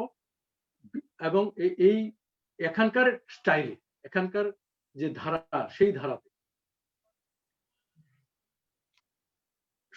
শুধু তো সাহিত্য নেই, এখানে সঙ্গীত আছে, এখানে নাটক আছে, এখানে যাত্রা আছে, সবকিছু আছে। সে যাই হোক, আমি একটু খেয়ে ধরাবো নাট্য সমিতির যারা উপহার পত্রিকা বের করেছিলেন, তার 85 সনে নাট্য সমিতির প্রথম পত্রিকা, আমার যতদূর মনে হয়, উপহার প্রথম সংখ্যা। আর তার দায়িত্বে তখন ছিলেন 1988 থেকে 1990 সালে প্রথম সম্পাদক ছিলেন মজিদুর রহমান সরকার। তারপরে আসে 88 থেকে 90 সাল দায়িত্ব আসেন বিশ্বজিৎ নাগ এবং সত্যজিৎ চৌধুরী। 1991 থেকে 97 সাল সত্যজিৎ একা চালায়, বিশ্বজিতের কাজের তাগিদে সে অন্য জায়গায় যাওয়াতে। তারপর মানে 1997 অব্দি সত্যজিৎ চৌধুরী সেটার দায়িত্ব সামলান। তারপরে মলয় দাসকে দেওয়া হয় দায়িত্বে 1998 থেকে 1990 সাল। এখন তারপর কিন্তু মলয় দাসের একটু অসুবিধা হওয়াতে উপহার বা নাটক সমিতি গোষ্ঠী সত্যজিৎকে আবার ফিরিয়ে আনে উপহার পত্রিকার সম্পাদনার দায়িত্বে সম্ভবত 2005 সালে, 5 সালের পর। এর মাঝেই বিশ্বজিৎ নাগ তার প্রথম পত্রিকা নকরেকের আত্মপ্রকাশ ঘটায় 1990 সালে। এখন কথা হতে পারে এখানে যারা এখানে আছেন আমাদের এই অনুষ্ঠানে, যে বিশ্বজিৎ নিজের পত্রিকাকে না বলে অন্যের পত্রিকার এত ভিভিডলি সুন্দরভাবে বর্ণনা দিচ্ছে। মিলন তো মিলন সবার জন্য আছে, মিলন এখনো প্রকাশ হচ্ছে, মিলনকে সবাই জানে। যে পত্রিকাগুলো বন্ধ হয়ে গেছে তাদের ইতিহাসকে আমি তুলে ধরছি, তাদের ইতিহাসকে তুলে ধরার জন্য একটা লেখা মিলন দত্তের একটা সংখ্যা বেরিয়েছে, হয়েছে অনেক বছর, গারো পাহাড়ের পত্র পত্রিকা একটি সমীক্ষা। আচ্ছা, এখন আমরা কিছু কিছু নাম আছে যেটা না বললেই নয়, এখানে আসেইনি কথা, ওদের নামগুলো যারা এই সেবার মধ্যে নিজেদেরকে উজাড় করে দিয়েছে। তাদের মধ্যে প্রথম শুক্লা চক্রবর্তী, শান্তনা রায়, সুরজিৎ দে, হিমাদ্রি নন্দী, দেবব্রত ভৌমিক, শান্তিব্রত মণ্ডল, মধুসূদন ভৌমিক, আরো আছে, আরো অনেক আছে। আমি এই কয়েকটা নামকে বললাম কারণ এরা এখনো আমাদের মধ্যে ঘুরে ফিরে। কেউ কেউ লেখা বন্ধ করে দিয়েছে, যেমন কমল সাহেব পত্রিকায় অরুণ দে আমরা কাজলদা বলে জানতাম, দীপক নাগ, এদেরকে ভুলে গেলে চলবে না। এরা ছিল মেরুদণ্ড, সম্পাদকের পেছনে তাগিদ দেওয়ার মানুষ। একটা পত্রিকা চালাতে গেলে আমি অশোক পাল, আমার বন্ধু অনুজ সাহা, আমরা 5 জনের একটা দল ছিলাম, সেই দলই আমাদেরকে বিভিন্ন কাজে আমাদেরকে অনুপ্রেরণা দিত। এখন এই নীতিশের খেই ধরে বলছি, নীতিশ বর্মনের, আমার পত্রিকা প্রকাশের পর, প্রথম সংখ্যা প্রকাশের পর জগদীশ দাকে বইপত্র পাঠাতাম, চিঠি লিখতাম। এখনো আমি মাসে 10-12টা চিঠি, হাতে লেখা চিঠি লিখে বিভিন্ন জায়গায় পাঠাই। জগদীশ দা উত্তর দিতেন, সুন্দর করে বর্ণনা দিতেন। জগদীশ দার কাছে আমি ভাষার যে পাংচুয়েশন, মানে লেখার পাংচুয়েশন, বানানের তারতম্য, কোথায় কি শব্দ ব্যবহার করলে লেখাটা শক্ত মজবুত হবে, আমাকে বুঝিয়েছেন তিনি। দুজনের মধ্যে কোনোদিন চাক্ষুষ মানে সাক্ষাৎ পরিচয় হয়নি তখন পর্যন্ত। চাকরি সূত্রে যখন আমি প্রথম 1988 সালে বারাঙ্গাপাড়াতে গেলাম, তখন ওনার সঙ্গে সাক্ষাৎ পরিচয়। তার আগে আমার দ্বিতীয় কাব্যগ্রন্থ উপত্যকা প্রকাশ পেয়েছে, ওনাকে পাঠিয়েছি। উনি একটা দীর্ঘ চিঠি আমাকে লিখেছিলেন, যে চিঠি আমার জীবনের অমূল্য সম্পদ। সেই চিঠিতে তিনি আমাকে ওয়ার্ডসওয়ার্থের সঙ্গে তুলনা করেছেন। আমার কিছু কিছু কবিতা পড়ে উনার উপলব্ধি হয়েছে যে বিশ্বজিৎ, আমার মনে হয় বিশ্বজিৎ ওয়ার্ডসওয়ার্থের কবিতার ভেতরে ঢুকে বসে আছে। ওয়ার্ডসওয়ার্থ যেমন কবিতাকে, গাছকে ধরে প্রকৃতির মানে সব কবিতায় আমার প্রকৃতির উপর ছিল লেখা।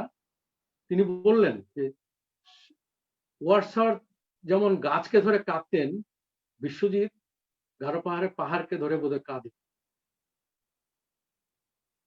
এই লোকটা, এই সাহিত্যর যে ব্রতী এই লোক, এই ভদ্রলোক যে আমাকে এমন ভাবে লেখালেখিতে সাহায্য করেছিলেন, সেটা আজকে উনি নেই তাই বলে আমি বলছি না। আমার কাছে অনেক চিঠি আছে উনার, কারণ আমি একটা চিঠির সংখ্যা করবো, একটা চিঠির সংখ্যা করবো অচিরেই। সেই সংখ্যাতে উনার চিঠিপত্র থাকবে, আর অনেকেরই থাকবে। এখন আসছি আমি কথা বলতে চাইছি বিশ্বজিৎ, হ্যাঁ, আমি এখানে ঢুকছি। এই যে তুমি আরেকটু আগে বললে যে 130 বছরের উপরে একটা পরিবার 41 বছর, হ্যাঁ 141 তো এনাদের যে চিঠিপত্রগুলো সেই সময়ের, এইগুলো যদি কিছু পাওয়া যায়। হ্যাঁ, ওটা আশিসদার কাছে এখনো আছে, গচ্ছিত আছে। আচ্ছা, ওইগুলোকে যদি আমরা একটু পেতে পারি। হ্যাঁ, সেটা বিশ্বজিতের সেই ধরে আসবো, যে আমাদের যদি সংরক্ষণ কেন্দ্র করি সেখানে আমরা ওইগুলো রাখতে পারবো। এবং তোমার যে আজকের যে চিঠিপত্রগুলো, আজকে যে চিঠিপত্রগুলোর কথা বলবো, এগুলো যদি আমরা একটু পেতে পারি, তাহলে এগুলো কিন্তু একটা সাহিত্য। যেহেতু আরেকটু আগে আমরা শুনলাম যে এই যে আঞ্চলিক ভাষার যে প্রভাব, আঞ্চলিক ভাষার প্রভাব আমাদের লেখার মধ্যে, বিশেষ করে গারো পাহাড়ের একটা বিশেষ একটা স্বাতন্ত্র্য আছে, বিশেষ করে তুরাতে একটা অন্য ধরনের স্বাদ আছে। যেমন আমি এখানে আমার একটা অভিজ্ঞতার কথা বলি, যে একটা ফল, আমি ওটার বাংলা নামটা জানতাম না এত বছর। আমরা শুধু অসমীয়া নামটা জানতাম, যে ওটা মেসেটা টাঙ্গা বলে অসমীয়াতে। আজকে এখন আমি করার পরে জানলাম এটাকে চুকর বলে বাংলাতে, বা কেউ চুকই বলে, বা কেউ চুকাই বলে। তো ওই শব্দটা জানতাম না। তো ওইটা কিন্তু আমার ভাষার মধ্যে ওই মেসেটা টাঙ্গা কথাটাই আসে আগে। এরকম এই যে আঞ্চলিক ভাষার প্রভাব বা আঞ্চলিক উপভাষার প্রভাব, সেইগুলো তো আমাদের লেখার মধ্যে আসছে। এবং এই যে আমি উৎপল ধরকে বলেছিলাম, এটা আমার খুব ভালো লাগছিল, একটা আঞ্চলিকতার একটা প্রভাব আছে, যে ওইগুলো ওইভাবেই থাকে। সবাইকে যে ওই তথাকথিত শুদ্ধ চলতি ভাষায় লিখতে হবে তার কোনো কারণ নেই। বাংলাদেশের অনেক ভাষাটাই বাংলাদেশের অনেক লেখালেখিতেই ওদের স্টাইলটাই ফলো হয়। হ্যাঁ, এই যে সিলেটে একটা আলাদা ইয়ে ছিল, এই একটা লিপি ছিল, নাগরিক। না, না, করি, সেই লিপিটা অবলুপ্ত হয়ে গেছে। সেটার আমি লেখাগুলো তাও কিছুটা পেয়েছি, চেরাপুঞ্জিতে কিছু জায়গায় পেয়েছি, অন্য জায়গাতে নেই। হ্যাঁ, এবং বিভিন্ন জায়গা থেকে এইভাবে এগুলো যদি আমরা সংগ্রহ করতে পারি, এটা কিন্তু একটা বেশ ভালো সংগ্রহ হবে একটা আমাদের সংগ্রহশালা, এটা হ্যাঁ, রাখা যেতে পারে। হ্যাঁ, হ্যাঁ। আমি কথা দিচ্ছিলাম মানে কথাবার্তার মধ্যে। হ্যাঁ, আচ্ছা, ওই যেটা বলছিলাম। নামটা এসছে আমার, ওই নামটা আমি হ্যাঁ, ল্যাপটপে দেখলাম। ওই তারকেশ্বর ভট্টাচার্যকে যিনি যে ডেপুটি কমিশনার ওই সার্টিফিকেটটা দিয়েছিলেন, তিনি হলেন মিস্টার HKL ললিহামু। আচ্ছা হ্যাঁ, ওই সার্টিফিকেটটা ওনার কাছে এখনো আছে। আচ্ছা। হ্যাঁ, একটা সুন্দর সার্টিফিকেট দিয়েছেন যে তোমাকে আজকে থেকে এখানে সরকারি ভেন্ডার হিসেবে নিযুক্ত দেওয়া হবে। বাহ। হ্যাঁ, কিন্তু অনেকের মুখে শোনা যায় ওই উনার আগেও নাকি আরেকজন ছিলেন, এই যে মেঘালয় ফার্মেসি হ্যাঁ, পাল, উনার ঠাকুরদা নাকি তারও প্রথমে এসেছিলেন, কিন্তু উনি কোনো কাগজ দেখাতে পারেননি বলে তাকে মান্যতা দেওয়া হয়নি। আমি এইসব তথ্য শ্রদ্ধেয় তপন স্যারের কাছ থেকে পেয়েছি, তপন দে মহাশয়ের কাছ থেকে। তারপরে আমি আশিসদার বাড়িতে গিয়ে এগুলো নিয়ে আসি, মানে কথার মাধ্যমে আমার লেখালেখিতে স্থান দিই। আচ্ছা, এখন হলো নীতিশের কথা, জগদীশদার কথা বললাম। জগদীশদা, আমি যখন বারাঙ্গাপাড়াতে চাকরিস্থলে যাই, তখন এই জগদীশদাই আমাকে বললাম, জগদীশ একটা পত্রিকা করতে হয়। তো বলছে, হ্যাঁ চলো শুরু করি। সেই প্রথম ডালুতে আমরা জগদীশ বর্তমানের সম্পাদনা প্রকাশ করা হয় বিবেক বার্তা। তারপরে আসে মেঘবার্তা। হ্যাঁ, মেঘবার্তার সম্পাদক আমাদের ছিল অনুপ দাস, মন্ডলীতে ছিল সুকুমার দত্ত, অরিন্দম দাস, লিটন সাহা। এটা হলো বারাঙ্গাপাড়া ডালুর ইতিহাস। তারপর আমি চাকরির সূত্রে চলে যাই মহেন্দ্রগঞ্জে। সেখানে মহেন্দ্রগঞ্জে বিষ্ণু পাল, এখন মহেন্দ্রগঞ্জ স্কুলের প্রিন্সিপাল, তার সহায়তায় আমি সোমেশ্বরী পত্রিকা একটা প্রকাশ করি। সেটাই একমাত্র পত্রিকা মহেন্দ্রগঞ্জে।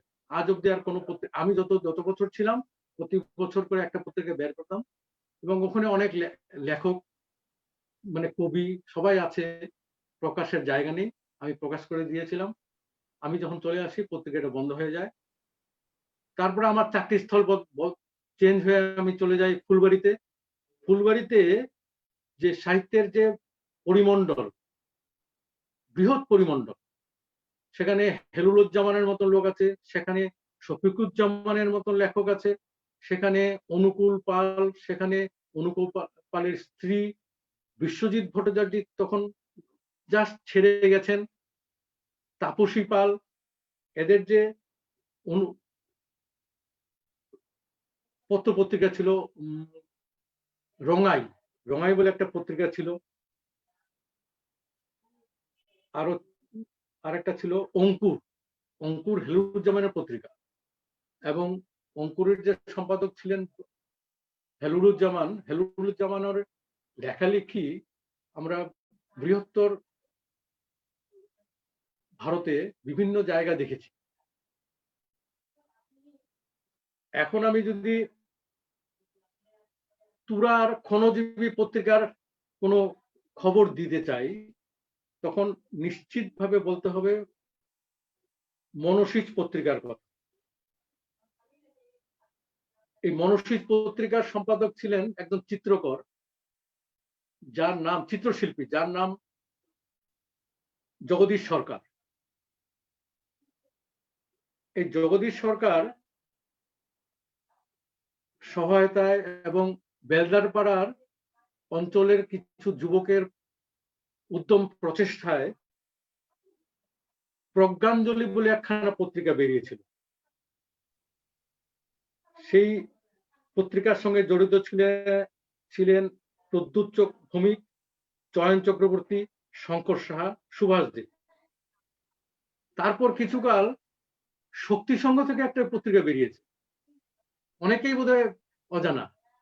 শক্তি সংঘের পত্রিকার নাম ছিল শক্তি অর্ঘ্য। পত্রিকাটা 2001 সালে প্রথম প্রকাশ। আর যদি বলি আমি, ওই পত্রিকা ঘিরে কারা ছিলেন? কিছু উত্তম যুবকের মধ্যে কে? প্রদ্যুৎ দাস, অরুণ ঘোষ এবং আমাদের এই বিপ্লব দা। বিপ্লব দা শক্তি অর্ঘ্যের সঙ্গে জড়িত ছিলেন, কিন্তু দুঃখের কথা হলো যে এই পত্রিকা শক্তি অর্ঘ্য দুটো সংখ্যা প্রকাশ করার পর কেন জানি আর বের করতে পারলো না তারা। না, এই প্রশ্নের উত্তর আমাকে কেউ দিতে পারে। এগুলো লিটল ম্যাগাজিনের কথা। এখন যদি আমি যাত্রা চর্চা নিয়ে কিছু বলতে চাই, বা প্রথমে আমি নাট্য সমিতির নাটক চর্চা নিয়ে কিছু বলতে চাই। নাট্য সমিতি ছিল নাটকের আখড়া। পৃথিবীর যদি আমরা ইতিহাস ঘাঁটি বা ইতিহাস পর্যালোচনা করি, তখন দেখব একটা সমাজকে শৃঙ্খলাবদ্ধ করার জন্য সাহিত্যের পর নাটক, নাটকের পর যাত্রা, তারপর সঙ্গীত, এগুলো একমাত্র উপাদান। এখন যদি আমি নাটকের কথা বলি, আমি নিজেও চাক্ষুষ করেছি নাট্য সমিতির নাটক। এই নাটক শিল্পে নাটকের যারা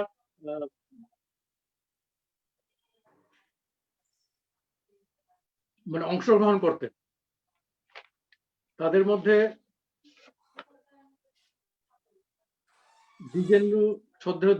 দ্বিজেন্দ্র নাগ, বীরেন দাস, আমাদের তরুণ চৌধুরী,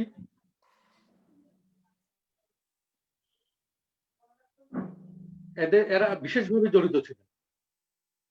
এবং ফেন্সিবিলির মানে তখন কি ছিল যে বাবুপাড়া নাট্য সমিতির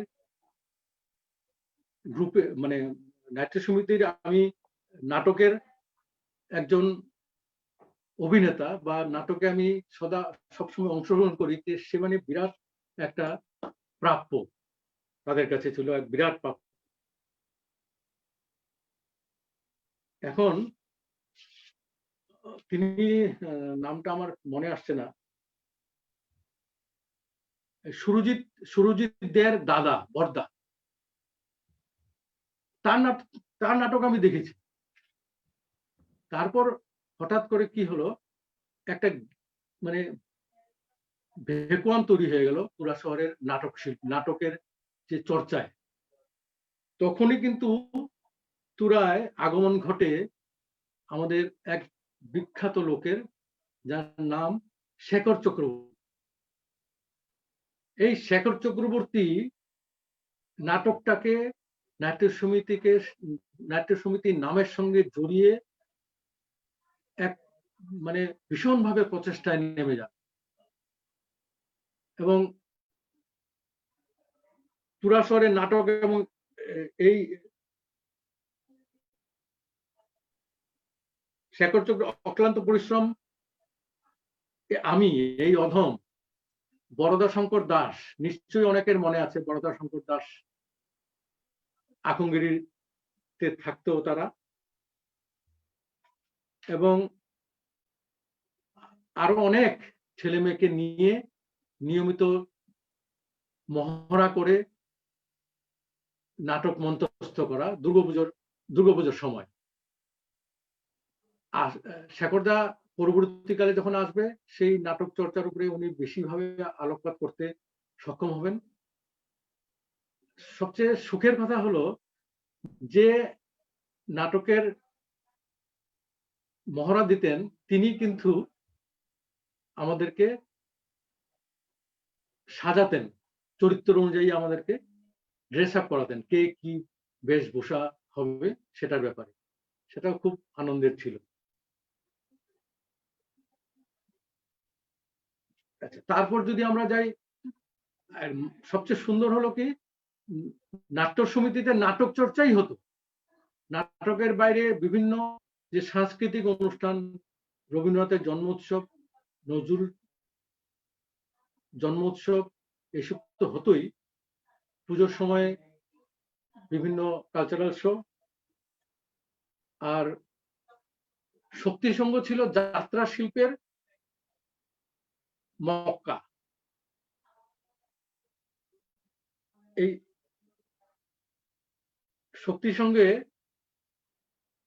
আমরা দীর্ঘ সময় ধরে দেখেছি যাত্রা অনুষ্ঠান, এবং সবচেয়ে গর্ব করার বিষয় হলো শক্তি সঙ্গে একটা নিজস্ব যাত্রা দল ছিল, তার নাম ছিল আনন্দ অপেরা।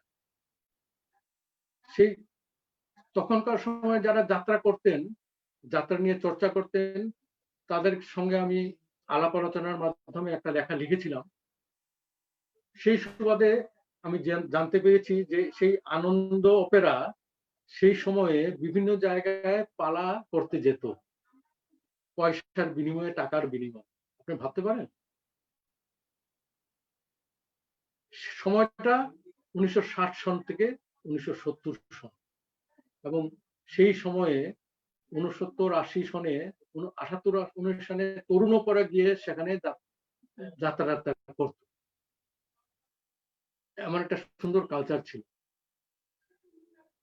আনন্দ অপেরা গারো পাহাড়ে এক সুনামের সঙ্গে অভিনয় করে গেছে আনন্দ অপেরার শিল্পীরা, কলাকুশলীরা। এখন প্রশ্ন হতে পারে যে পুরুষ শিল্পের মাঝে একটা যাত্রা মঞ্চস্থ করতে গেলে মহিলা শিল্পীদের দরকার হয়। সেখানে কিন্তু সেই জিনিসটা পূরণ করেছে আমাদের মনা মল্লিক, বেনু মল্লিক, মঞ্জু দাস, ময়না দাস। এরা মহিলাদের চরিত্রে অভিনয় করতেন। আমরা দেখেছি, আমার সঙ্গে যারা এই অনুষ্ঠানে আছে তারাও আমার মনে হয় তাদেরও মনে আছে এগুলো।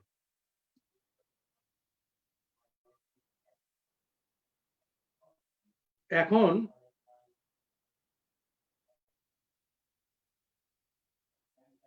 যাত্রা এই গেল যাত্রা শিল্প। তারপর যদি আমি সঙ্গীতে আসি, তুরা শহরের সঙ্গীত শিল্প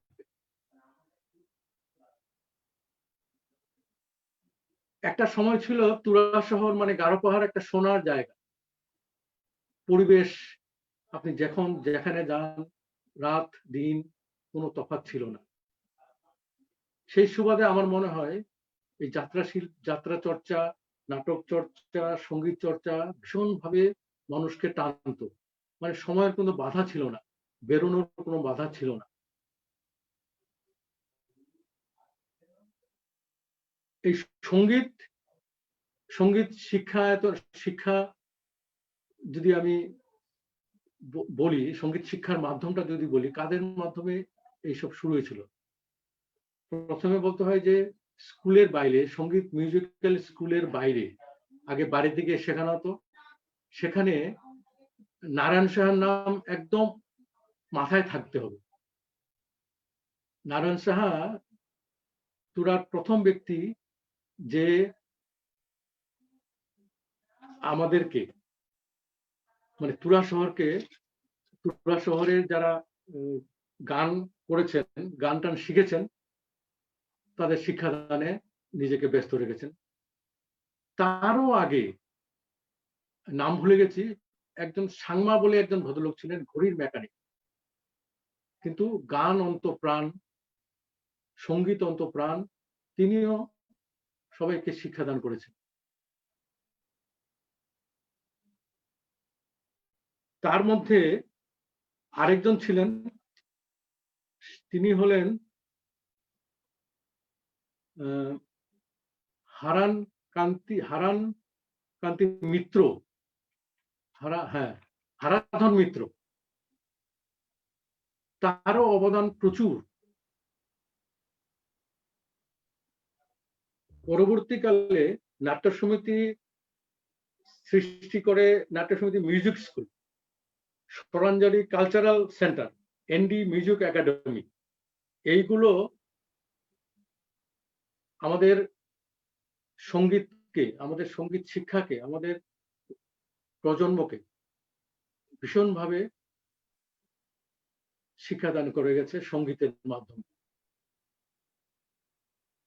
এই শিক্ষালয়গুলোর যে বর্তমান শিক্ষাগুরুরা, তারা নারায়ণ সাহা, স্বনামধন্য প্রীতি গুহ, অলোক গুহ, কল্পরাজ চক্রবর্তী উল্লেখযোগ্য। আচ্ছা, এখন যদি আমি একটু একটা মাঝখানে একটা বিশ্বজিৎ একটা কথা বলতে চাই। ওই বলো। সাংমার যে নামটা বললে তুমি, আমার মনে হয় যদি ভুল না হয়ে থাকে অজিত সাংমা।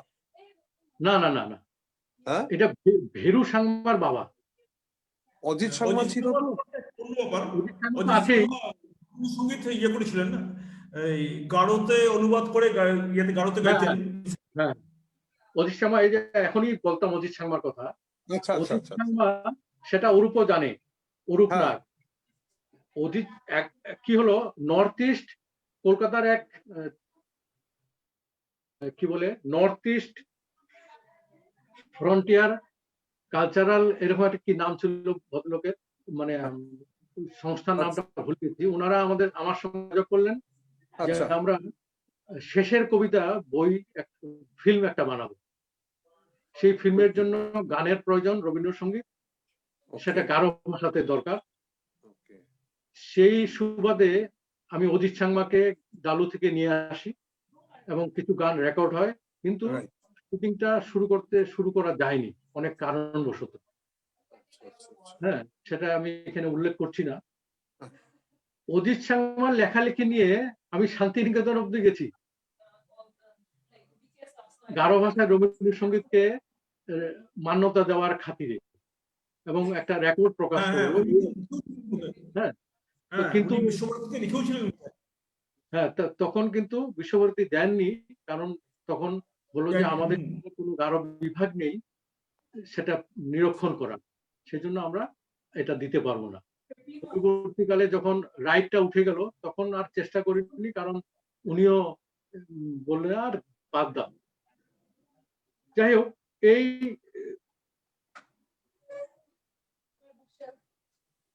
যাত্রা, নাটক, সঙ্গীতের বাইরেও চিত্রশিল্পীও কিন্তু পুরা শহরে তেমন ভাবে জায়গা করে নিতে সক্ষম হয়নি। ড্রয়িং শেখানো আর এই চিত্র আঁকা অনেক একটা তারতম্য আছে। সেখানে কিন্তু আমরা খুঁজে পেয়েছিলাম বিধান শর্মাকে, আমরা পেয়েছিলাম জগদীশ সরকারকে, আর অনেক হাজং ছেলেমেয়েরা ছিল। তারা, আমার দাদাও ছিলেন, আমার মেজো ভাই মেজদান, ভালো আঁকতে। তো এই যে চিত্রশিল্পীটা কিন্তু তুরা শহরে তেমন ভাবে জায়গা করে নিতে পারেনি, যেভাবে যাত্রা শিল্পীর নাম করেছে, যেভাবে নাটকের একটা অবদান আছে, যেভাবে সঙ্গীতের একটা অবদান আছে। সেই পরিপ্রেক্ষিতে আমরা তুষারকান্তি ডালু বোধহয় পরের দিকে একটু আঁকা শেখাতো বোধহয় নাট্য সমিতিতে। তুষার ডালু শেখাতো। আর অনেক পরে সেন্ট্রাল স্কুলের একজন টিচার ছিল, সেন্ট্রাল স্কুলের একজন টিচার। হ্যাঁ হ্যাঁ হ্যাঁ হ্যাঁ, একদম। উত্তরা দে, উনিও খুব ভালো আঁকতেন। উত্তরা দে বা উত্তরা দের বোন খুব ভালো আঁকতেন, কিন্তু সেভাবে বললাম না, চিত্রশিল্পীটা আমাদের তুলতে সেভাবে জায়গা করতে পারেনি যেভাবে জায়গা নিয়েছে অন্যান্য শিল্প। এবং বেশি নাচ, নৃত্যশিল্প। হ্যাঁ, নৃত্যশিল্প তো আছেই, সেটা আমি সঙ্গীতের মধ্যেই রাখলাম, সেটা আলাদা হবে, মানে আলোচনার বিষয় রাখি। হ্যাঁ, আর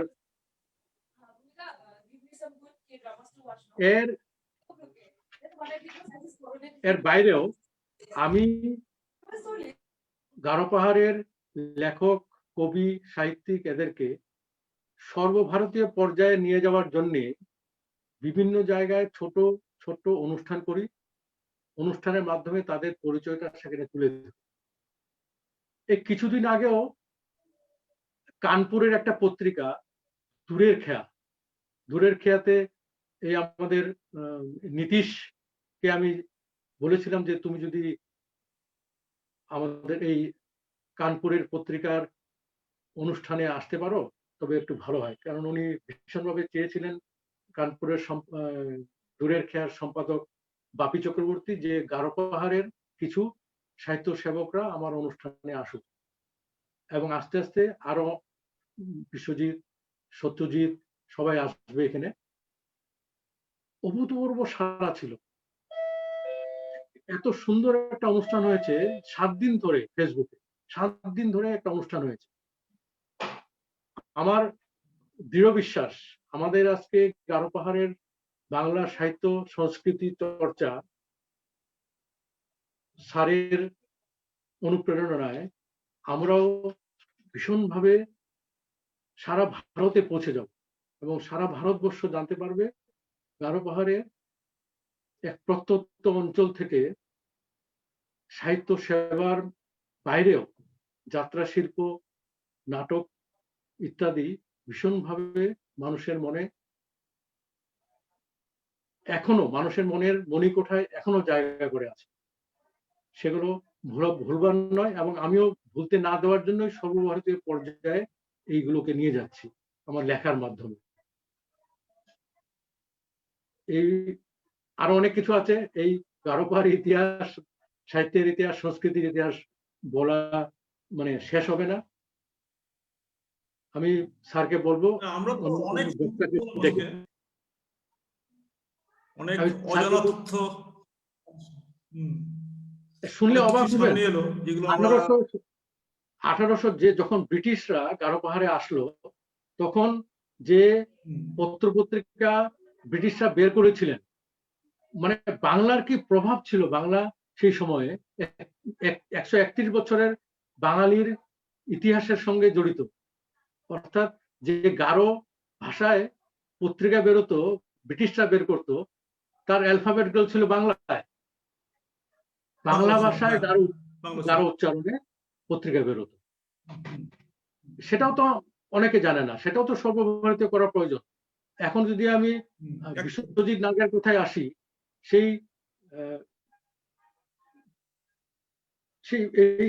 এই তথ্যগুলো এবং আশিসদার বাড়ির যে এত বড় একটা সার্টিফিকেট, প্রশংসাপত্র, সেই সব আমাদের কাছে যে পত্রিকাগুলো আছে সেইগুলি সংরক্ষণ করা খুবই প্রয়োজন।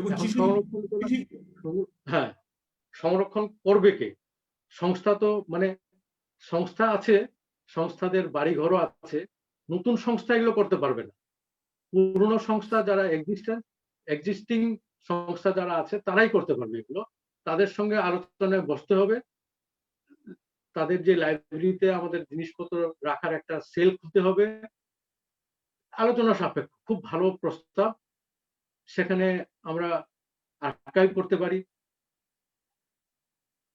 এবং যে ফান্ডের কথা বললেন, আপনিও বললেন যে এখন আমরা অপারগ নই, আমরা দিতে পারি, কিছু সাহায্য করতে পারি। একটা তহবিল গঠন করে আমরা ওদেরকে দিয়ে দিলাম যে তোমরা আমাদের এটা চালাও, মানে সংরক্ষণের জন্য তোমরা কিছু কাজ করো, আমরা এখানে কিছু দান করব তোমাদেরকে। এই বলে আমি, হ্যাঁ, পরবর্তী সময় আবার আসা যাবে যদি সময় হয়। অন্য কমলদা আসলে ওনাকে ডেকে নিন। কমলদাকে তো পাচ্ছি না, ওনাকে শুরুর পরেও বলেছিলাম, শুরুর আগেও বলেছিলাম আসবেন, বলেওছিলেন। যাক, আমরা একটা অসাধারণ অভিজ্ঞতা আজকে, একটা এত কিছু জানতে পারলাম, এত সমৃদ্ধ হলাম, এটা তো সম্ভাবনা ছিলই না। তা আজকের এই মাধ্যমটাকে ব্যবহার করে যে আমরা এতটা রেকর্ড করতে পারছি, এটা একটা বিশাল সম্ভাবনা। হ্যাঁ, তো এক্ষুনি বিশ্বজিৎ নন্দীর কথায় যেগুলো শুনলাম, এই সাহিত্যের বিভিন্ন দিকগুলো, সেগুলো নিয়ে তো আমরা আরো চর্চা করবই। যেমন এখন মনে পড়ছে বিশ্বজিৎ নন্দী বলার পরে, শেখর চক্রবর্তীকে যাই হোক আজকে পাওয়া গেল না, উনি একটু খুব ব্যস্ত আছেন, পাওয়া যাবে। তো ওনার নির্দেশনায় তো আমিও 2-1টা নাটকে অংশগ্রহণ করেছি, 2-1টা নাটকে ছিলাম। এক্ষুনি আমি দেখতে গেছিলাম, সেই আছে আমার কাছে, স্ক্রিপ্টটা এখনো আছে কোথায়, কদিন আগেও দেখছিলাম। তো সেই জায়গাগুলো খুব জরুরি, এগুলো চিন্তা ভাবনা রাখা যে এই জায়গাগুলোকে আমরা এগিয়ে নিতে পারবো, কতটা পারবো কি পারবো না। একবার তো মনে আছে আমাদের নারায়ণ সাহার কথা বলাতে মনে পড়লো, একদিন তো বসে গেছিলাম বলে স্যার একটু গান শেখান, একদিন গান শিখতে বসে গেছিলাম, একদিন সারেগামাও কিছু করলামও কিছু। তো এই তো দুদিন পর আমরা ভুলে যাব। এবং আরেকটা মজার কথা বলি, আমি একটা ওই প্রকাশ করেছিলাম, একটা অনুবাদ, 3টে ছোট গল্প অনুবাদ করেছিলাম এখানে কোচবিহারে আসার পরে। এই লেখাগুলো কিন্তু আমি লিখেছিলাম তুরাতে বসে, এডিটটা তুরাতেই হয়েছিল, কিন্তু ওখানে তখন সেই প্রকাশ করা যায়নি। তো এখানে আসার পরে প্রকাশক পেলাম, করতে পারলাম। তো এটা কিন্তু তুরারই ফল, ফসলটা ওখানে হয়েছে, শুধুমাত্র পৃথিবীর আলো দেখেছি এখানে আসার পরে, সে অন্য ব্যাপার। এবং তারপরে কিছু লেখালেখি পরে চেষ্টা করেছি, আগের দিকে যেমন সেই চেষ্টাটা হয়নি। তো ওই বললাম না যে বিশ্বজিৎ নাগ ঘাড়ে ধরিয়ে, মনে পড়ছে নকরেকে একটা লেখা লিখিয়েছিল, আরেকটা উপহারের লেখা লিখিয়েছিল, না হলে হতো না, কারণ আমার ওগুলো একটু সমস্যা ছিল ব্যাপার ট্যাপারগুলো। তো এখন দেখছি না, বেশ একটু হয়তো লেখা যায় চেষ্টা করলে কিছু কিছু। তো এই জায়গাটা একটু দরকার, এই যে ঘাড়ে ধরিয়ে লেখানো, কিছু লোককে লেখানো দরকার, তারা অনেক কিছু লেখা বেরিয়ে পড়ে। হ্যাঁ, কবিতার সঙ্গে আমি ঠিক সেভাবে ছিলাম না, সেটা সবাই তো একভাবে সবকিছু হয় না। তো তো এখন দেখতে পাচ্ছি যে ইন্টারেস্ট, এই যে অরূপ নাগ গাড়ি চালাতে চালাতেও অংশগ্রহণ করলো আমাদের সঙ্গে, এখন বাড়িতে ঢুকেছে সে ঘড়ি থেকে আসতে আসতে। ইয়েকে তুষারকান্তি সাহার সঙ্গে কথা হয়েছিল, ওকে আজকে আমি ঠিক ঢোকাতে চাইনি, তো ইয়েতে আছে, ফেসবুকে আছে, দেখে যাচ্ছে, কথাবার্তা শুনে যাচ্ছে এবং তাতে ইয়ে করে যাচ্ছে, কমেন্ট করে যাচ্ছে কিছু। আগামীতে এদের দরকার আছে। তো আজকে যারা আমরা এখানে আছি, আমরা যদি এটা একটু ছড়িয়ে দিই, সেই কিভাবে একটা আমরা এই তথ্যগুলোকে জোগাড় করতে পারি। এবং বারে বারে আমি বলবো এটাকে, এই হার্ড কপি গুলো লাগবে, আমাদের ডিজিটাল ফরম্যাটটাও লাগবে, পিডিএফ করে স্ক্যান করে পিডিএফ করে যদি রাখা যায় তাহলে বিভিন্ন জায়গায় থাকবে। কারণ আমার মনে আছে আমার কাছে বোধহয় এখনো একটা উপহার, একটা নকরেক আছে বাড়িতে। তো এগুলো বেশিরভাগ সময় তো ঠিকঠাক থাকে না, সেভাবে আমরা চিন্তা করি না, পরেও যে একটা পেয়েছি টেয়েছি। যেমন উপহারের যে বিশেষ সংখ্যা 75 বছর পূর্তি উপলক্ষে নাট্য সমিতির, ওই সংখ্যাটা সংগ্রহ করা খুবই প্রয়োজন। অনেক তথ্য সেখানে আমরা যদি রিপ্রিন্ট করাই, রাখতে হবে। তাই সবার কাছেই আমার আবেদন, হ্যাঁ, সবাই মিলে যদি আমরা কাজটা এগিয়ে নিয়ে যাই তাহলে হয়তো একটা সুষ্ঠু জায়গায় পৌঁছতে পারবো।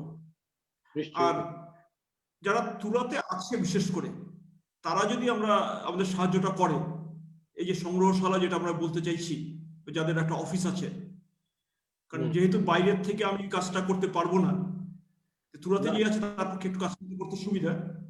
এবং বিশ্বজিৎ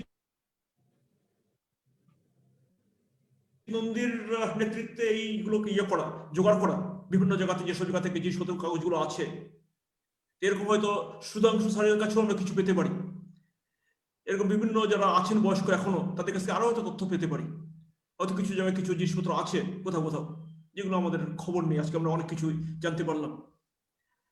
আর আগামীতে একটা আমরা পেলাম, একটা দিগদর্শন একটা পেলাম, একটা মোটামুটি যদি এটাকে একটা একাডেমি বলি বা কিছু একটা বলি, একটা সংস্থা বলি, কিভাবে এগিয়ে নিয়ে যাওয়া যায়, কিছু একটা দরকারও আছে।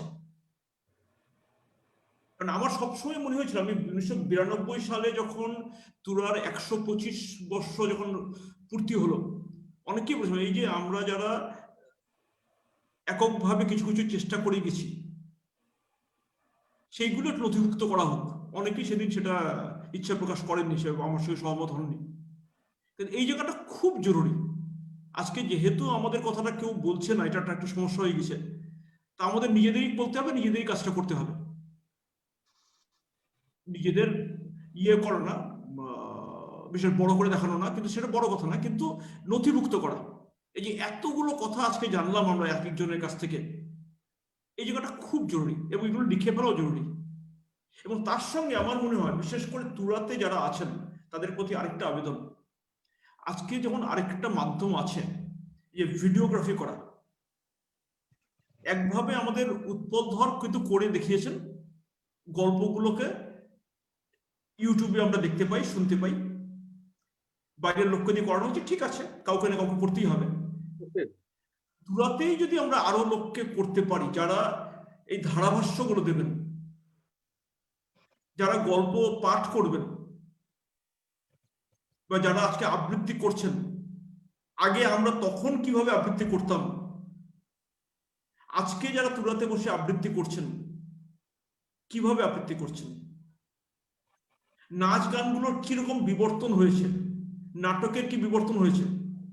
তা আগেরটা যেহেতু আমাদের রেকর্ডটা সেভাবে নেই, আজকে যদি ভিডিও করে রাখা যায়, খুব সহজ, আজকাল মোবাইলেই করা যায়, আজকাল বেশি বড় যন্ত্র দরকার নেই, আগে খুব সমস্যা ছিল এগুলো। আমাদের অনুষ্ঠানগুলোও যদি কিছু ভিডিও করে রাখা যায়, ইউটিউবে দেওয়া যায়, হাজারো লোক দেখে। বিশ্বাস করুন না, যে এইটাই যখন কালকে ইউটিউবে দেবো, কয়েকশো লোক এমনি দেখবে, ফেসবুকে তো দেখতেই পাচ্ছি আমি, কিছু কমেন্ট আসছেই। আমি কিছুদিন আগে একটা ওই বুদ্ধিস্ট এডুকেশন সিস্টেমের উপর একটা ওয়েবিনার করেছিলাম, প্রায় 1300 লোক ইউটিউব দেখেছেন এবং রেজিস্ট্রেশন হয়েছিল 1000-এর উপরে। তো এখানে একটা বিশাল ব্যাপার, এই যে বিশ্বজিৎ নন্দীর কথা শুনলাম, এই বিভিন্ন শহরে, বিভিন্ন দেশের বিভিন্ন জায়গাতে আমাদের কথাগুলো ছড়িয়ে দেওয়ার চেষ্টা হচ্ছে। আমরা হয়তো প্রত্যেকেই করছি বিভিন্নভাবে। আজকে যারা জলপাইগুড়িতে আছি বা কলকাতায় আছি, বিভিন্ন জায়গায় আছি, তার গাঢ় পাহাড়ের কথাটা আমরা ছড়িয়ে দিচ্ছি বিভিন্নভাবে। এই রেকর্ডগুলোও দরকার। এই যে কানপুরের কথা শুনলাম, কানপুরে যে কাজগুলো হয়েছে, সেই নথিগুলো আমাদের দরকার। কোনো কিছুই ভুলে গেলে হবে না। তার জন্য বলবো যে চিঠিগুলো খুব জরুরি। মনে আছে আমার এক সম্পর্কে, মানে স্থানীয়, ওনার সঙ্গে আমরা সিলেটিতে চিঠি লিখতাম। তো সেই আঞ্চলিক ব্যাপারগুলো মানুষের একটু লজ্জা পায়, একটু অসুবিধা প্রকাশ করে, একটু হয়তো সাহস করে বলতে চায় না যে আমি অমুক উপভাষা ব্যবহার করি বাড়িতে। কিন্তু সেই কথা কিন্তু ভুল। আমার ভাষাটা আমারই ভাষা, সেটাকে আমাকে বুকে জোর দিয়ে বলতেই হবে যে এটাই ভালো। আমি এভাবে কথা বলি ভাই, আমি অভ্যস্ত। আমি সবার মতো তো বলতে পারবো না, আমি আমার মতো করেই বলি। তো এইভাবে আমরা লিখেছি, যেগুলো লেখাগুলো, এইগুলো আমাদের এবং বলাগুলো সবগুলো যদি নথিভুক্ত করা যায়। সিলেটি নাগরীর কথা বললাম, যেটা অবলুপ্ত হয়ে গেছে, এরকম তো আরো জিনিস আস্তে আস্তে চলে যাবে। এইটা যাতে না হয়, যে গাঢ় পাহাড়ে অনেকে তো জানেন না, গাঢ়রা আগে বাংলা লিপি ব্যবহার করতেন, খাসিয়ারা আগে বাংলা লিপি ব্যবহার করতেন, তারপরে রোমান হরফটা এসছে, সরিয়ে দেওয়া হচ্ছে, বাংলাটাকে সরিয়ে দেওয়া হচ্ছে বিভিন্ন কারণে, তারপরে এটাকে ইংরেজি হরফ বা রোমান হরফ, যেটা আসলে আমরা জানি, সেটা ব্যবহার করা হয়েছে। তো অনেক কিছু হয়েছে, অন্য হয়েছে, অনেক ঘটনা হয়তো আমরা সাক্ষী, অনেক কিছু হয়তো আমরা সাক্ষী নই, আমরা হয়তো জানি না বিভিন্ন কারণে। তো এখন একটা সময় এসছে, একটা সুন্দর একটা সুযোগ, আজকে একটা অসাধারণ অভিজ্ঞতা, একটা আমার তো অ্যাটলিস্ট আমার পক্ষ থেকে আমি বলতে পারি, আমার একটা বিশাল একটা অভিজ্ঞতা আজকে, যে এতজন লোকের সঙ্গে এত বছর পর দেখা হচ্ছে, এত কথা জানতে পারছি যেগুলো হয়তো জানার সুযোগ ছিল না। সেই জানাটাই সবচেয়ে বড় কথা। আর কদিন পরে তো জানবো না, কদিন পরে তো আমাকেও কেউ চিনবে না, বিশ্বজিৎ নন্দীকেও হয়তো কেউ চিনবে না, যদি না আজকে আমরা তথ্যগুলো ঠিকঠাক রেখে যাই। এই তথ্য রাখাটা খুব জরুরি। বিপ্লবদা আমাদের সঙ্গে আছেন কি এখনো? বিপ্লবদা কি আছেন? হ্যাঁ, অনেকটাই সময় হয়ে এসছে, প্রায় 1 ঘন্টা 50 মিনিট আমরা আছি। অনেকটাই কথাবার্তা শুনতে পেলাম, অনেকের কাছ থেকে সমৃদ্ধ হলাম এবং মানুষকে জানাতেও পারলাম, পৌঁছতেও পারলাম। খুব শিগগিরই আমি কাল পরশুর মধ্যে এটা ইউটিউবে দেবো, আপনাদের লিঙ্কটা দিয়ে দেবো। রেকর্ডিংটা একটু সমস্যা হচ্ছিল মাঝখানে, ঠিক যেটাই আশঙ্কা করছিলাম সেটাই হয়েছে, নেটটা চলে গেছিল। তখন যেহেতু বাকিদের কো হোস্ট করা আছে, কাজটা চলছিল ফেসবুকে, কোনো অসুবিধা হয়নি। বাকিরা হয়তো ঠিক অনেক সময় হয়তো বুঝতে পেরেছেন, অনেকে বুঝতে পারেননি। তো যাই হোক, আমার কাছে রেকর্ডিংটা এটা না হলো, আমি ফেসবুক থেকে ডাউনলোড করে রেকর্ডিংটা দিয়ে দেবো সবাইকে, তাই সবাই দেখতে পাবেন। ফেসবুকে যারা আছেন, তারপর আপনারাও শেয়ার করবেন। এই বলে আমি আর সময় আজকে বাড়াতে চাইছি না। যদি কারো কাছ থেকে কোনো বক্তব্য, অরূপনাথকে দেখতে পাচ্ছি। অরূপনাথ কি শোনা যাচ্ছে? একটা হ্যাঁ হ্যাঁ হ্যাঁ আছি কমেন্ট আমি। পেলে ভালো। হ্যাঁ, একটা কমেন্ট পেলে ভালো ছিল। হ্যাঁ স্যার, অবশ্যই অবশ্যই।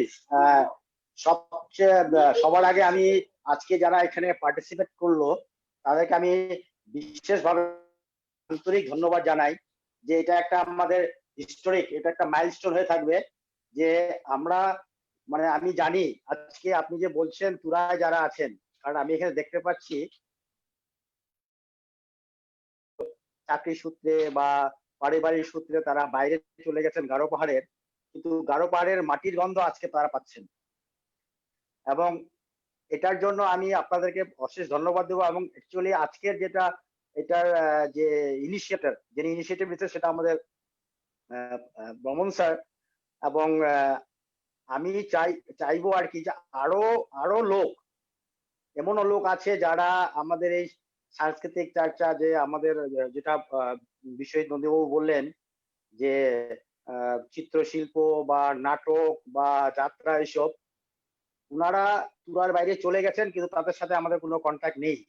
আমি রিকোয়েস্ট করব যারা বাইরে আছেন তারা এইসব লোকগুলোকে আর খুঁজে বার করা। কারণ আমরা আজকে তুরাতে আছি, আমরা ফিল করছি একদিনের জন্য বাইরে গেলে তুরাতে মন চলে আসে, কিন্তু যারা বাইরে চলে গেছেন তারা আসতে পারছেন না। কিন্তু যেন এই প্রোগ্রামটা দিয়ে তারা মাঝে মাঝেই, স্যার বিভিন্ন টপিক দিয়ে আপনি প্রোগ্রাম আবার আপনি আমার রিকোয়েস্ট আপনি করবেন যাতে আমরা মাঝে মাঝেই একসঙ্গে আসতে পারি। এবং এই জিনিসগুলি যেটা আপনি বললেন যে তুরার লোকের কেউ যদি এটা দায়িত্ব নেয়, তার জন্য আমি রাজি, যে কোনো কাজ। কারণ আমার যোগ্যতা নেই এই সাংস্কৃতিক বিষয়ে কিছু বলার, কিন্তু ম্যানেজ করার ব্যাপারে আমি ম্যানেজ করে দেবো, সেটা আমি আপনাকে 100% গ্যারান্টি দিতে পারি। আমার সঙ্গে বুদ্ধ আছে, আরো বাকি যারা আমাদের টিম আছে, অনেক অনেক বড় টিম আছে। এবং এই সাংস্কৃতিক চর্চার যদি একটা আপনার প্ল্যাটফর্ম তৈরি হয়, তার জন্য শুধু তুরাতে না, গারো পাহাড়ে যেমন নীতিশদা আছে, গারো পাহাড়ের ঢালু একটা বিরাট বড় বেস, ফুলবাড়ি, মহেন্দ্রগঞ্জ, এন্টায়ার গার্হিলসকে আমি বেস করে আমরা তুরার যারা কয়েকজন আছি, আমরা সেই প্ল্যাটফর্মকে এবং তার জন্য অফিস মেনটেনেন্স যা কিছু করার দরকার। হ্যাঁ, আমার দাদা এখানে বিশ্বজিৎ নাগ আছে, ও জানে আমরা একসময় অনেক সময় এই উপহার নিয়ে কত কষ্ট করে উপহারটা চালিয়েছি। তো আমাদের তরফ থেকে আপনাদের জন্য যে খোরাক দেওয়ার, তার জন্য আমরা তৈরি। এবং বুদ্ধ, আমি জানি বুদ্ধ আমার সঙ্গে সহমত। আমি আমরা সবসময় চাই আছি। যে একটা সাংস্কৃতিক প্ল্যাটফর্ম তৈরি হোক। কারণ এটা একটা সাবজেক্ট, যেমন স্পোর্টস একটা সাবজেক্ট, আমি আনন্দ পাই খেলে, আমি জানি আপনারা আনন্দ পান এই সাবজেক্টটা নিয়ে। তো স্যার আমি জাস্ট আজকে খুব মিস করলাম অনেকখানি প্রোগ্রাম, তার মধ্যে ছিলাম, মেয়ে আর মিসেস আমাকে কোঅপারেট করে গেল, দেখে যাও দেখে, যেখানেই আমি নেট পাই সেখানেই গাড়ি থামিয়ে কিছুক্ষণ পার্টিসিপেট করলাম আর শুনলাম, ভালো লাগলো। এবং সবাইকে অশেষ ধন্যবাদ আজকের এই গ্রেট ইভেন্টের জন্য। এটা একটা হিস্টোরিক ইভেন্ট হয়ে গেল। এবং আগামীতে আমি আশা করছি আপনি আর যারা আজকে পার্টিসিপেট করেছেন, এখানে অশোক দা আছে, অশোক দাও একজন গুড মানে অ্যাক্টিভ পার্টিসিপেন্ট, আর প্লাস উনি মিলনের সঙ্গে জড়িত এবং যে কোনো ভালো কাজে উনি সবসময়, উনার মেয়েও খুব ভালো গান করে। তো অনেক বিষয়, এখানে অনেকেরই ছেলেমেয়েরা আছে যারা বিভিন্ন রকম গান বাজনা সাংস্কৃতিক জড়িত আছে, যেন সবাইকে নিয়ে আমরা একটা প্ল্যাটফর্ম তৈরি করতে পারি। সবাইকে অশেষ ধন্যবাদ। এবং আগামীতে আমরা আশা রাখছি স্যার আরো কিছু টপিক নিয়ে আমরা কথা বলবো এবং চর্চা করব। ধন্যবাদ সবাই। তাহলে তো একটা কথা হয়েই গেল, আমরা একটা অফিসও পেয়ে যাচ্ছি, তুরাতে কাজ করার লোকও পেয়ে যাচ্ছি। এক্স্যাক্টলি, এইটাই আমার যোগ্যতা আছে। আর সাংস্কৃতিক বিষয়ে কবিতা লেখা বা গল্প লেখা আর এইসব ব্যাপার যোগ্যতা নেই আমার। বিশ্বজিৎদা বললো অধম, আমি এদিকে অধম। অশোক পাল যেটা বললো যে সম্পাদকীয়টা লিখতো, আমাকে যেমন ঘাড়ে ধরে লেখাতে হতো। তো বিভিন্ন জনের বিভিন্ন কাজ করতে হবে। এক জায়গায় একটা কাজ একটা মোটামুটি হয়ে দাঁড়ালো। এখন আমরা কাজটা বিশ্বজিৎ নন্দী, বিশ্বজিৎ নাগ, নীতিশ বর্মন, যারা যারা আছেন এখানে, বিপ্লব বোস আছেন, প্রত্যেকের কাছ থেকে একটু সহমত হই যদি আমরা, অশোক পাল তো ফুলবাড়ির থেকে সাহায্য করবেন, কাছ থেকে আবার একটু সাহায্য চাইবো। যারা বিভিন্ন হ্যাঁ অবশ্যই স্যার। গরিবকে সাহায্য করলে খুব সহজ হবে আমাদের স্যার কাজটা। একটা আমার মনে হয় একটা মেইল অ্যাড্রেস করে সবাইকে পাঠিয়ে দিলে ওই মেইলে আমরা যোগাযোগ করতে এমন একটা ওই মেইল আমরা অ্যাড্রেস হোয়াটসঅ্যাপ গ্রুপে, হ্যাঁ আমাদের হোয়াটসঅ্যাপ গ্রুপটা আছে, সেখানে আমরা যদি ইমেইল লেটার দিয়ে দিই আমরা হয়ে যাবে, হ্যাঁ সেটা সেটা করা যেতে পারে। হ্যাঁ করা যাবে, এটা কোনো অসুবিধা নেই। ঠিক ঠিক আছে, তাহলে আজকে তো একটা ইতি টানতেই হয়, সবকিছুরই একটা শেষ আছে। যদিও আমার ছাড়তে তো ইচ্ছে শেষ করতে ইচ্ছা করছে না, আমার শেষ করতে ইচ্ছা এত করছে না বছর যে আমি অনেক অজানা কিন্তু তথ্য জানতে পারলাম।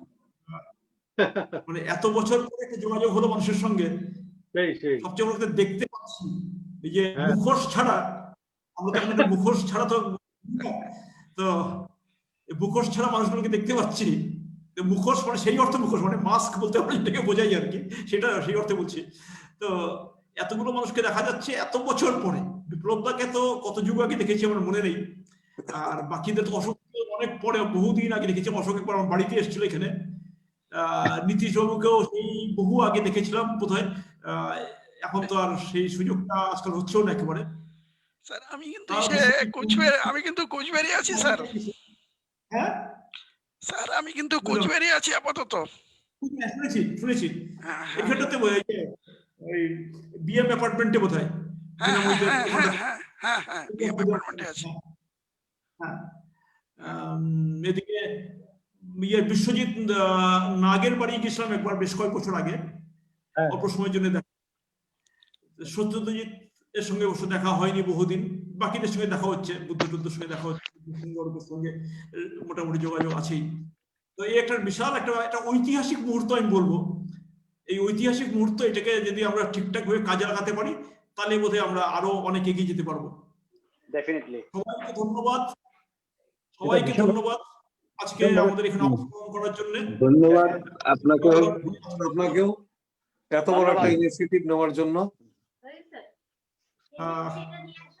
এই বলে আজকে এখানেই ইতি টানছি। আর স্যার একটা জাস্ট লাস্ট ওয়ার্ড আর কি, বাংলা সাংস্কৃতিক চর্চা যেন অ্যাক্টিভ থাকে, সবাই যেন পার্টিসিপেট করে, সবাই যেন কিছু একটা কমেন্ট করে যায়, এটাকে লাইভলি অ্যাক্টিভ অক্সিজেন দিয়ে রাখতে হবে। নতুন নতুন আইডিয়া আসবে আর নতুন নতুন লোক ঢোকাতে হবে। সাইলেন্ট থাকুক, সাইলেন্ট সাপোর্টার আমাদের দরকার। ঠিক আছে, সেটাও দরকার আছে, সেটাও দরকার আছে। আগামীতে আমরা কি বিষয় নিয়ে চর্চা করতে পারি বা কোন জায়গাটাকে নিয়ে চর্চা করতে পারি, ফুলবাড়ি না মহেন্দ্রগঞ্জ না মরিঙ্গাপাড়া না কোনখানটি, সেটাও করা যায়। বা কোনো একটা যদি বিশেষ ব্যাপার নিয়ে কথা বলতে পারি, সেগুলো তো আমাদের যারা আছেন আজকে, যারা বক্তব্য রাখছেন, তারা আমাদের জানাবেন, তাহলে একটা সুবিধা হয়, তাহলে আমরা এগিয়ে যেতে পারবো। আগামী 4টা দিন আমরা ঠিক করে নেবো সেটার জন্য। এই বলে আজকে সবাইকে ধন্যবাদ জানিয়ে শেষ করছি। সবাই ভালো থাকবেন, সুস্থ থাকবেন, সবচেয়ে বড় কথা আজকের দিনে। শুভ রজনী, শুভ রজনী, শুভরাত্রি। আজকে বিশেষ করে ফেসবুকে আমাদের সঙ্গে যারা ছিলেন তাদেরও ধন্যবাদ জানাচ্ছি আমাদের সঙ্গে থাকার জন্য। শুভ রজনী।